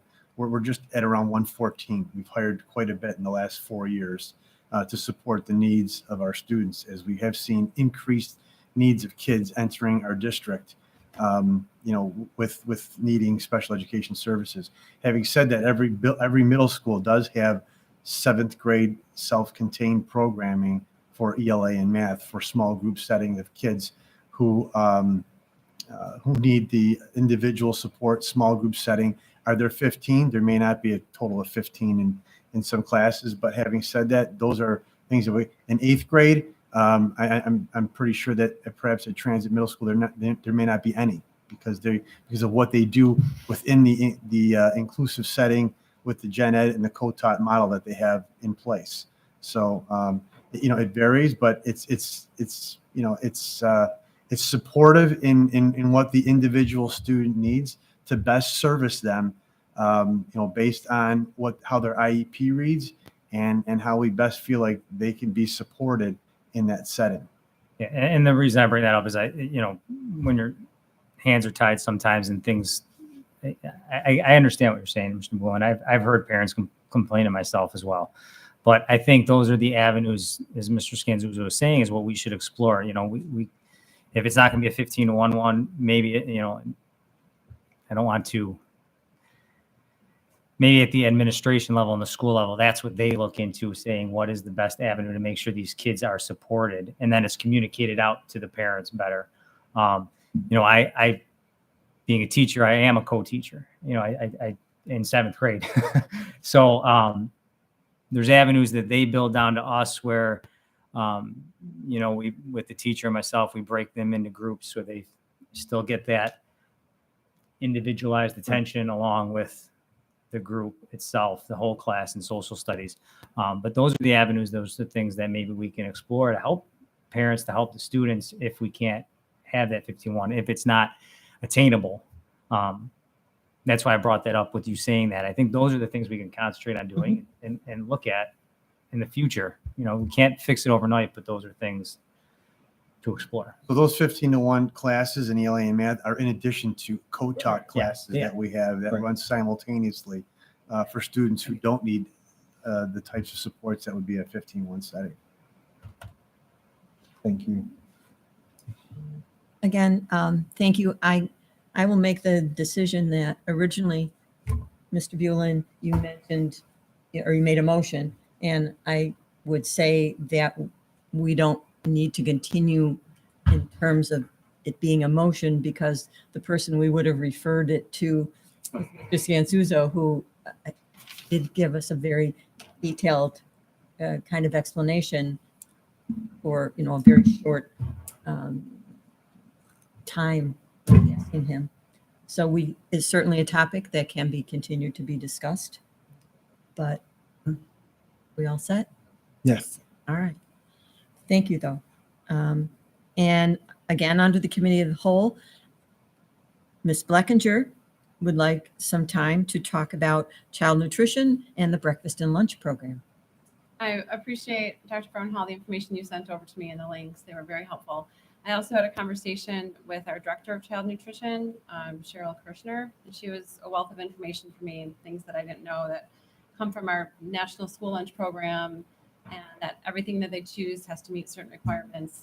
You know, I'm asking, can we do scratch cooking? And why can't our beans be more flavorful? And can we choose different menu items? So it seems as though the menu has been decided for the year, but I would like to, Dr. Singh was telling me that there's a committee for child nutrition and health and wellness. I don't think there's a board member a part of that, and I would like to request to be a part of that, just so I can be a part of these future discussions and help with choosing of more healthy options and things like that for our kids' lunches. You know, and I believe Dr. Singh made that request, and I believe I looked into it. And let me get back to you on that. Okay. With that, because there's something about that committee. Let me get back to you on that. Okay. Thank you very much for that request. Anything else, Ms. Blackinger? All right, thank you. And our third person who requested to speak during Committee of the Whole is Mr. Biscaglia, talking about the district athletic agreement. Yeah, and I'm glad we write it in the board docs as agreement, because I'll just start by saying I wasn't even aware. Previous administration and how it was announced to the public was that it was a policy. But what I'm looking at is the agreement, the athletic agreement that is signed by parents and students in terms of the policies and behaviors that they have to follow throughout their season, well, throughout the year, really. A couple things. One, it's archaic. It's old. I signed this, and I'm turning 40 this year. We are one of the only districts, excuse me, in Western New York that has such a harsh penalty for students, which I think is actually the total opposite of what we're trying to prove here with restorative practices in the district. I believe it needs to change. And I'm saying I, because I'm an individual board member. We decide on policies, so I can't say I want to change it. I was saying it, I'd like to see it changed. I researched and was going to bring a bunch of policies here, but Ms. Kazranek-Bogner already sent them in to us and emailed them. I mean, even the surrounding districts are all different from ours. You know, for example, one that is very close to us, Amherst, actually installs or has in their policy restorative practices, which I think is awesome. I mean, if we look at district goals, and I know we're going to talk about them today, the wellness, community, and sustainability of students. All students and staff have equitable instruction and tools, experiences, and practice to support and enhance their physical, social, and emotional safety and wellness. Our policy doesn't do that. Or I'm sorry, did it again. Our agreement does not do that. It does not teach kids. Brain does not fully develop until 24 years old. 24. People make mistakes. Okay, I was running late here and I sped. I made a mistake. Okay. And the police officer would have said, too bad for Too you." bad for you. I know. Well, maybe not if I would have heard my last name, but the idea is that even adults make mistakes, and there's a learning process. When a student makes a mistake and are caught doing something wrong, yes, they should be punished. I don't believe it should be as severe as what our agreement is laid out. Number two, it does say on the website policy. I think we need to change that. We will. Bringing that to light, so we're aware. And I really strongly believe that we need to be the front runners in things like this, and we're not. All these other districts have, in my eyes, in my opinion, better agreements where there's levels: step 1, step 2, step 3. They install restorative practices so the child or student can learn from their mistakes. And I really think there should be a committee started where parents are involved, students are involved, maybe a board member, administrators, obviously, the AD, first and foremost, and district staff as well to look into this. I'll bring it up every month if I have to, and I'll make a motion every month until this is agreed upon to start a committee. I also believe, reading into what NYSBA has, and there's some of their policies that came out this year, is it shouldn't just stop at athletics. It should incorporate all activities. I think it's kind of crazy in my mind that someone could get caught drinking and still participate in the play at school, but be suspended 5 weeks from an event, your athletic event. It boggles my brain. I think it should be all activities, which are things that we could look into. And, we talk about better, progressing and becoming better as a district. And this is an area I believe we truly can. When you punish someone for 5 weeks, they don't learn. They just start to hate. And we're not here for hate. We're here for growth. So I would make a motion, and I'll make a motion every month if I have to. I make a motion that we start a committee to look at the athletic agreement, incorporate and look at all different, area school districts around to get ideas. And then, as we doing with the DEI committee, alter it to make it Williamsville's. So that would be the motion that I would say to start a committee to look into this. And Do we have a, I believe the proper motion would be to ask the superintendent to look Right. into it, and then the superintendent brings you back what steps we are going to take to look into it. So I think that's the proper motion from committee of the whole. Correct me if I'm wrong, someone. Are you amending the motion you just made then? what's that? I'm You sorry. amending that motion? I will amend that motion to do it proper. Yes, I make a motion that the superintendent looks into starting a committee for the athletic agreement. Is that? is there a second? I will second that motion. Dr. Litton, any other discussion on the topic? I'll start here and then come back this way. Dr. Singh? I mean, I don't know if I could add to the motion, but you showed us the disciplinary report, right? Would it be possible to break it down as academic and sport related? What? Like, Report, I think, is just. it's just academic, right? Do we have I the don't think disciplinary actions which were imposed due to any sporting activity, athletic activity? Oh, I don't think No, those it's are not. recorded. Is it possible to break it down that way? I don't know. What I don't want to leave a board meeting with is a list of so many more things. So let's not even look at that right now. Let's deal with this, and then that might come up in 2024, 2025, okay? Mrs. Leatherbarrow? Thank you, Mr. Biscaglia, for bringing the motion. I just want to say, for me personally, this month, I'm not in favor of it, only because, a few things. I haven't seen any parents come or stakeholders come and complain about the athletic agreement. Last time was before COVID, and it was about a specific incident. And another reason to me is just more personal. I have 3 teenagers, 2 are adults now. And I strongly believe in having high expectations when it comes to drug and alcohol use. And, my children are athletes. What I want for my own kids, I would want for everybody else's kids. And I feel at this point, like until I maybe take the time to read through, I know you said, Ms. Merrick Bogner sent a plethora of information. It, in fairness, it came like over the weekend, so I haven't looked through it yet. So I would want to personally look through all of that.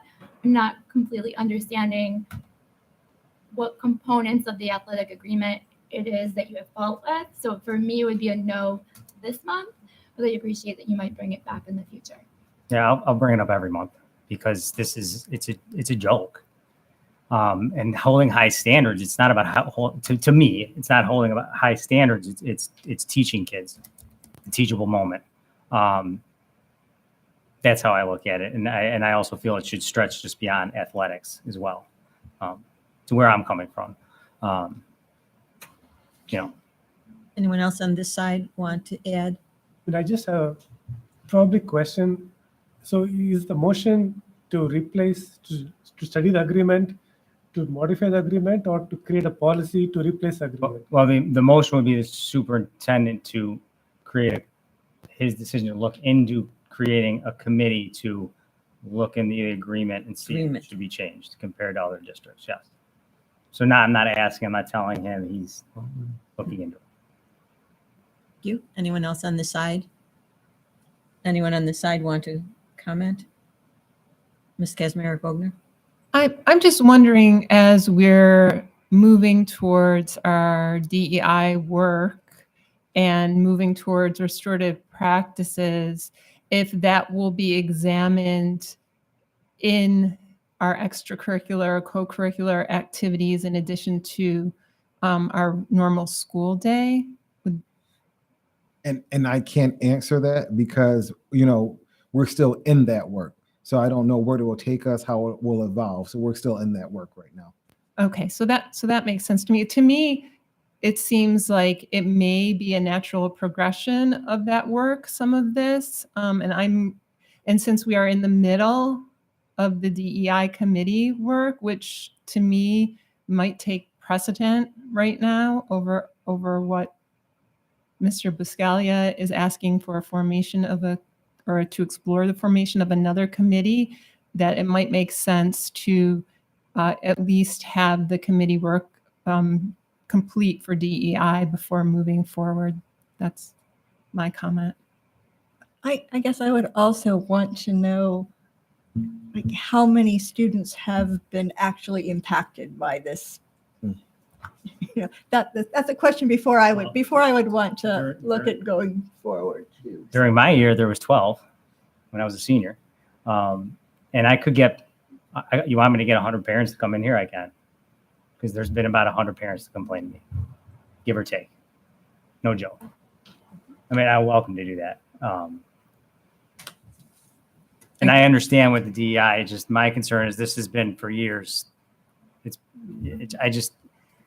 I'm not going to let it go. It's been years, and I waited through COVID and all that. And at this point, we're behind the times.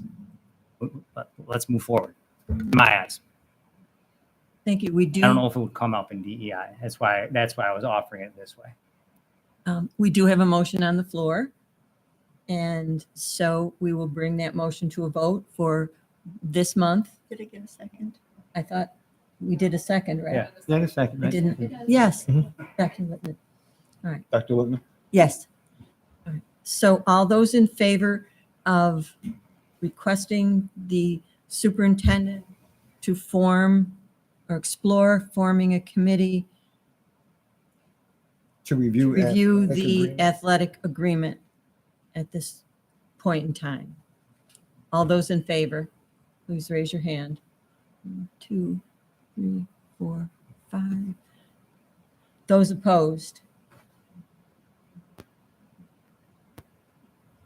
Motion carries 6-3. So we would direct the superintendent to add it to his list of items to be explored. Thank you. In terms of the next item, which is correspondence, we received correspondence from a community member regarding the postcard with our Board of Ed dates and contact information. It was a positive correspondence.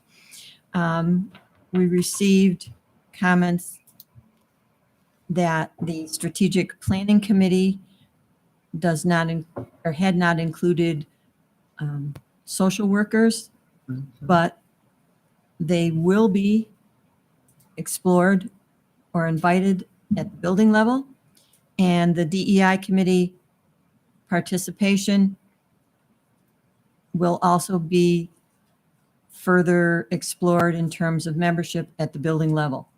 Does anyone want to discuss any correspondence that I just reviewed or any that you received? Ms. Blackinger. Just that I received positive feedback too on the postcard. So kudos to the communications team for that. Yes, definitely. Thank you. Dr. McCleary, I just want to thank you for the beautiful letter that you sent to the community. Oh, thank you. I appreciate that. All right. At this point, I have a question of the group. We are ready to recess and begin our goal-setting work session. Does anyone request that we take a 5-minute chance to wiggle? Okay, so moved. At 9:07. No, 10, 9:12. Again, at 9:12, we will not.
I would like to call the goal-setting work session to order.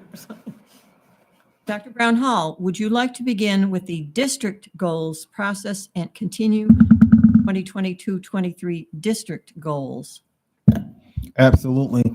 I know I shared previously with the board that the strategic planning team spent so much time on the strategic planning goals and goal activities that we as a leadership team are adopting those as the district goals. And that's what we will be focused on this year.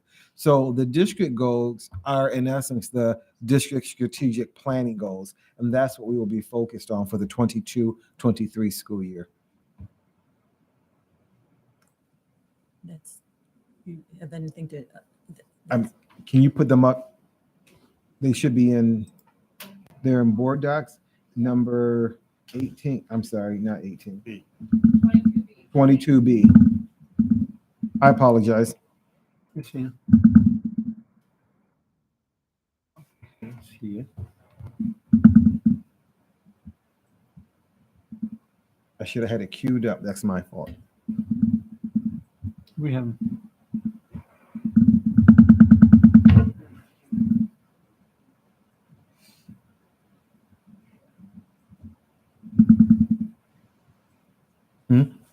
While they're being pulled up, Dr.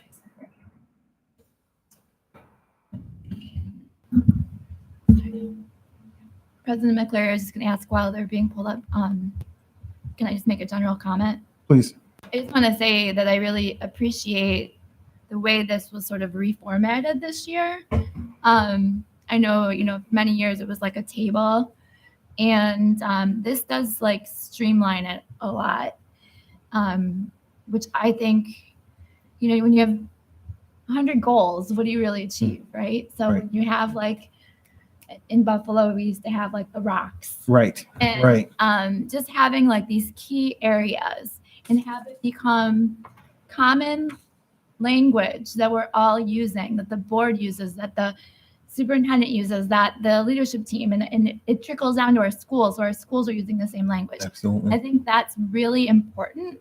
And I feel like that is how we sort of build that unity together to work towards those goals. So I really appreciate the way this was done and the work that went into it. I understand a lot of it came from the strategic planning process. Absolutely. Thank everyone that was involved with that. Thank you.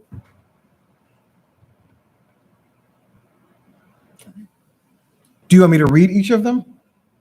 No. Oh, okay. Because then I'm done. Thank you. You. And now, could we please see the draft of the board goals? Those we do need to discuss and make changes as we go through them. As we saw with the district goals, the board goals are centered on the same topics that came up with strategic planning. We may have a few others underneath or in a few other areas, but in general, we would start with the same pillars that the district goals have. Right now, what has happened, certainly with the wonderful help of Mrs. Carey, we put together, several board members contributed possible goals. And so all of those, for example, that talk about communication were put, oddly enough, under communication. So if we could take a moment, and I can read them out loud, or you can read them yourself and make a decision as to, because right now, 1, 2, 3, 4, we have 4 goals under communication. Some of them certainly can be repetitive. And so if anyone would like to make a decision or suggestion in terms of, first bullet point is great, leave it alone. Second bullet point could be combined or whatever. Some of them are kind of redundant. Yeah, I was gonna say. Yes, no, I understand that. That's why I'm asking. Oh, If you can find ways, because Mrs. Carey is retyping as we go along. So if anyone has, which we've done in other years, have any specific ways to make changes, or even things that people, are just thinking of, whatever. I see Ms. Leatherbarrow's hand. Please go ahead. I just want to propose that we use the fourth bullet as the communication goal. Okay. So the fourth one you feel captures all that was said in 1, 2, and 3 also. Not necessarily that it captures all of it. I just feel like it's the most comprehensive and most appropriate. That's just my opinion. Okay. So the Williamsville Board of Education will continue to strengthen communication and relationships with the entire school community by advancing opportunities for stakeholder input and dialogue and utilizing an open and transparent process. Is there anyone else who would like to? I just have a question. Is this similar to the objective of the communications committee? It is? Probably. They're similar, yes. Yes. Which are you saying is a bad thing or? Okay. I agree with Should be alignment. Ms. Leatherbauer. I think the number 4 is pretty straightforward, kind of incorporates the other 4. I know as a board, we really don't, the only thing I'd add is I know as a board, we don't really have say in this, but I do believe communication between schools could improve, but that's not that can't be our goal. No, that's a good point. All right. Anyone disagree or want to change anything else? Or can we ask Mrs. Carey to just wipe out 1, 2, and 3? Yep, that's good. Acceptable? All right. Gonna do that, please. Thank you. Very good. President McCleary, will we be doing actions at the September meeting or are we doing actions tonight? I think we're doing them in September. Okay, I think that makes the most sense. That way Gives us a chance to also go home and do a little homework and come up with ideas of things that you individually might want to add. All right. So once again, if you would please read the 4 items under wellness, community, and sustainability. See if, again, one stands out as a really good capturing, or if there are several we need to keep.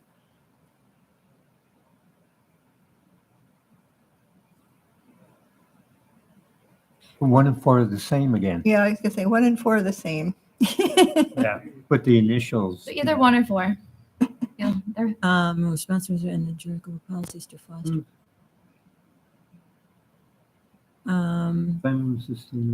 So does everybody feel comfortable with keeping number 1 and eliminating number 4? Mm-hmm. Yeah. All right. So we have to talk about 2 and 3 for a minute, but we can, yes. Wellness.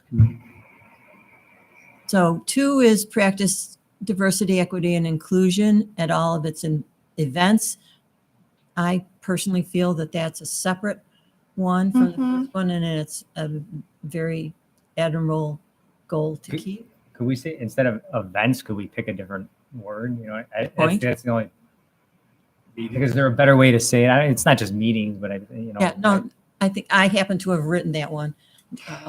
And no, I didn't even, frankly, when I was like, oh, and I was like, oh yeah, I wrote it. It might not be a better word. I think that's why I came up with events, because I couldn't think of another word. But clearly, if someone does have a better.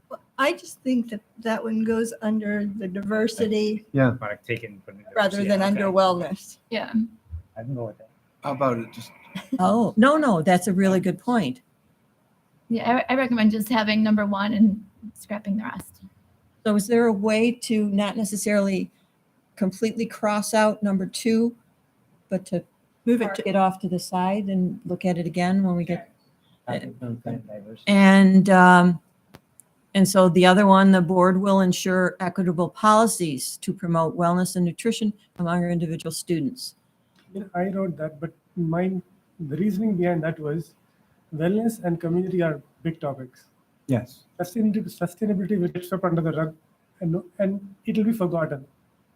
That's why I removed sustainability from that topic, because that itself is something which is independent of the first 2. If you want to get a green ribbon for your schools, you have to work on it. But if you combine it with these 2, focus will be on the first 2 and not the third one. Could I suggest that maybe that become one of the actions for next month to go with the goal? That we create an action for that piece of it? Because I really do think, like, if you look at the wording of the first bullet, it pretty much includes the other aspects. Mhm. You mean an action of something that we would do? That was going to be my recommendation as well as the one that was moved to DEI, that those could be action Actions? steps under the goals, because they seem more action items to me than complete goals. That's just my personal opinion. Oh, thank you. Good Something we point. would do. And we also have to think about how we're going to be able to monitor them. So if we Yes. say things like we're going to practice DEI, we have to be really careful with that, right? Because What they even look like. what does that mean, right? And how do you measure that? So, yeah. Everyone agreeable with the way we have it here? One goal and at this point, one potential action?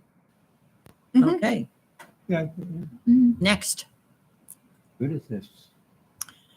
I don't know. Again, if you would read all these and see which ones can be combined or don't fit or we want to keep.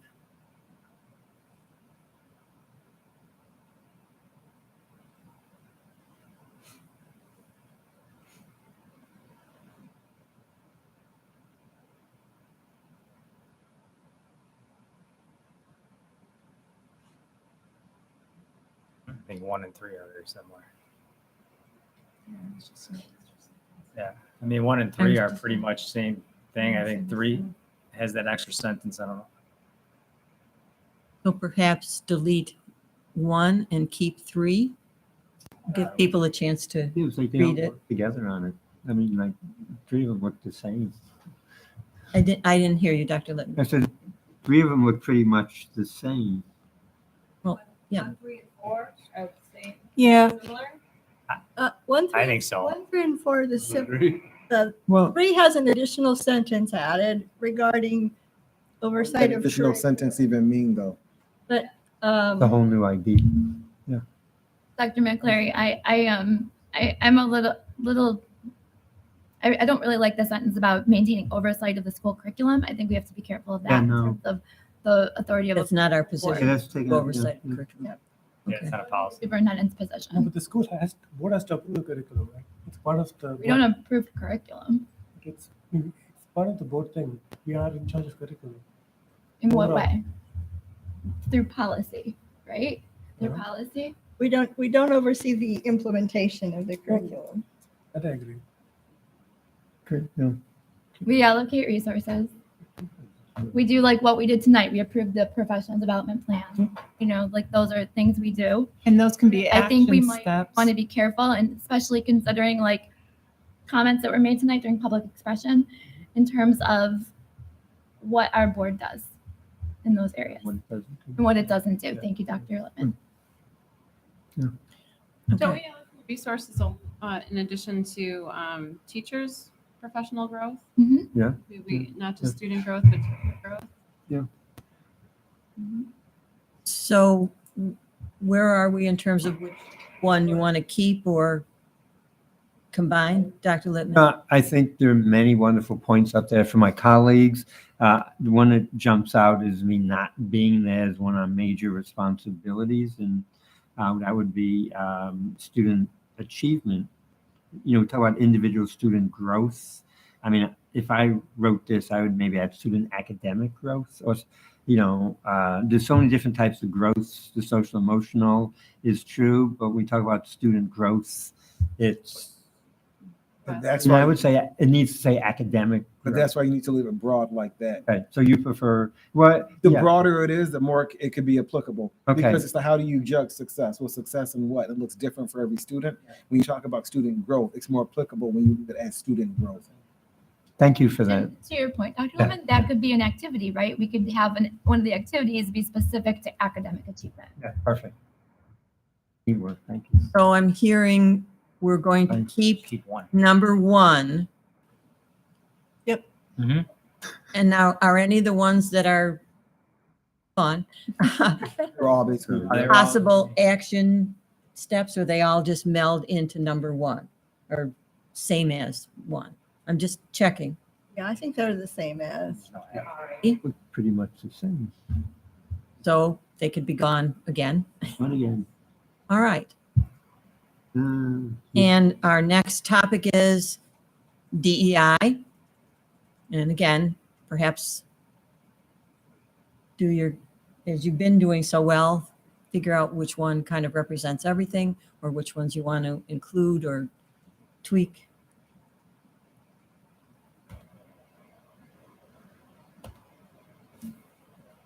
Dr. McClure, I appreciate bullet 3 because it goes a little step further by talking about how an action plan would be the expectation of the board by this year, Yeah.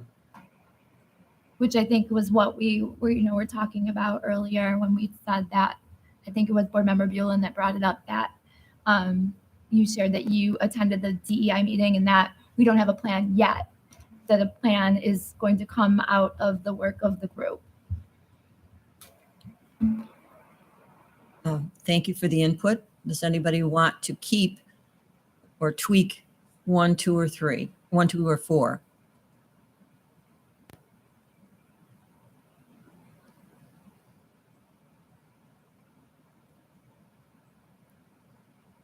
Yeah, I like 4, but I don't know how you would, with the action steps to prove Okay. advocates and citizens, you know what I mean? I don't know how you. Well, okay. There's a way someone could think of that, sure, but And how do you measure it? that's what I mean. Yeah, I don't. They go, That would be tough. I like that, but I don't. they go to a city hall. Councilman. I've been in places where we've done that. Yeah, I have too. Oh, no, Mrs. Carey, I thought he was talking about number 4, not. I see. Oh, I see. Thank you. Okay. So That was just my opinion. Sorry. 1, 2, and 4 are gone? Yep. Okay. Not on my That screen. the action is that end piece of initiatives, does it stop there, or do you want it? Well, I think the other one, you kind of capitalized action, and then, so we knew that we're going to come back to it when we do the action parts. What about this one? Do you want Okay. to add this into that piece? Yep, is an action.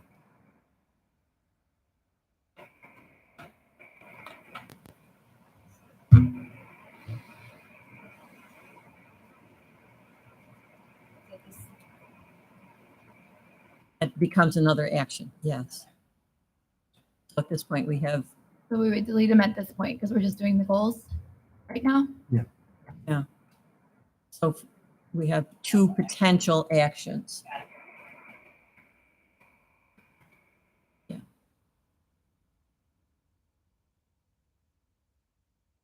Things like a board is responsible for the current- for the policy. And I think the next step, there were a few other, okay.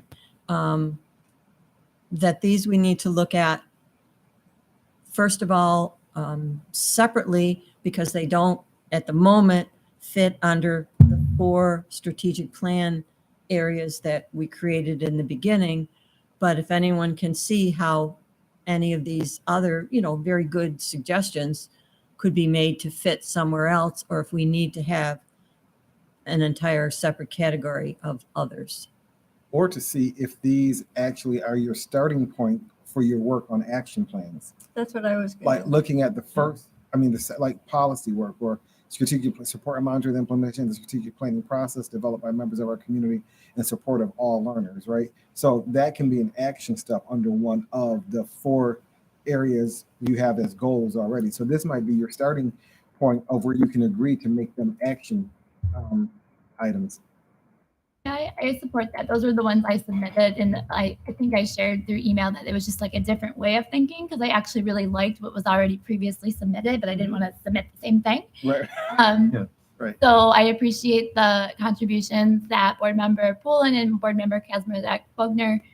I mean, the 2 of them did the majority of the work by submitting the goals that we've chosen tonight, and the only piece that, I'll mention is that years past, we always had a separate goal for budget and finance, but we did include language in each of the other goals about allocating resources. Yeah.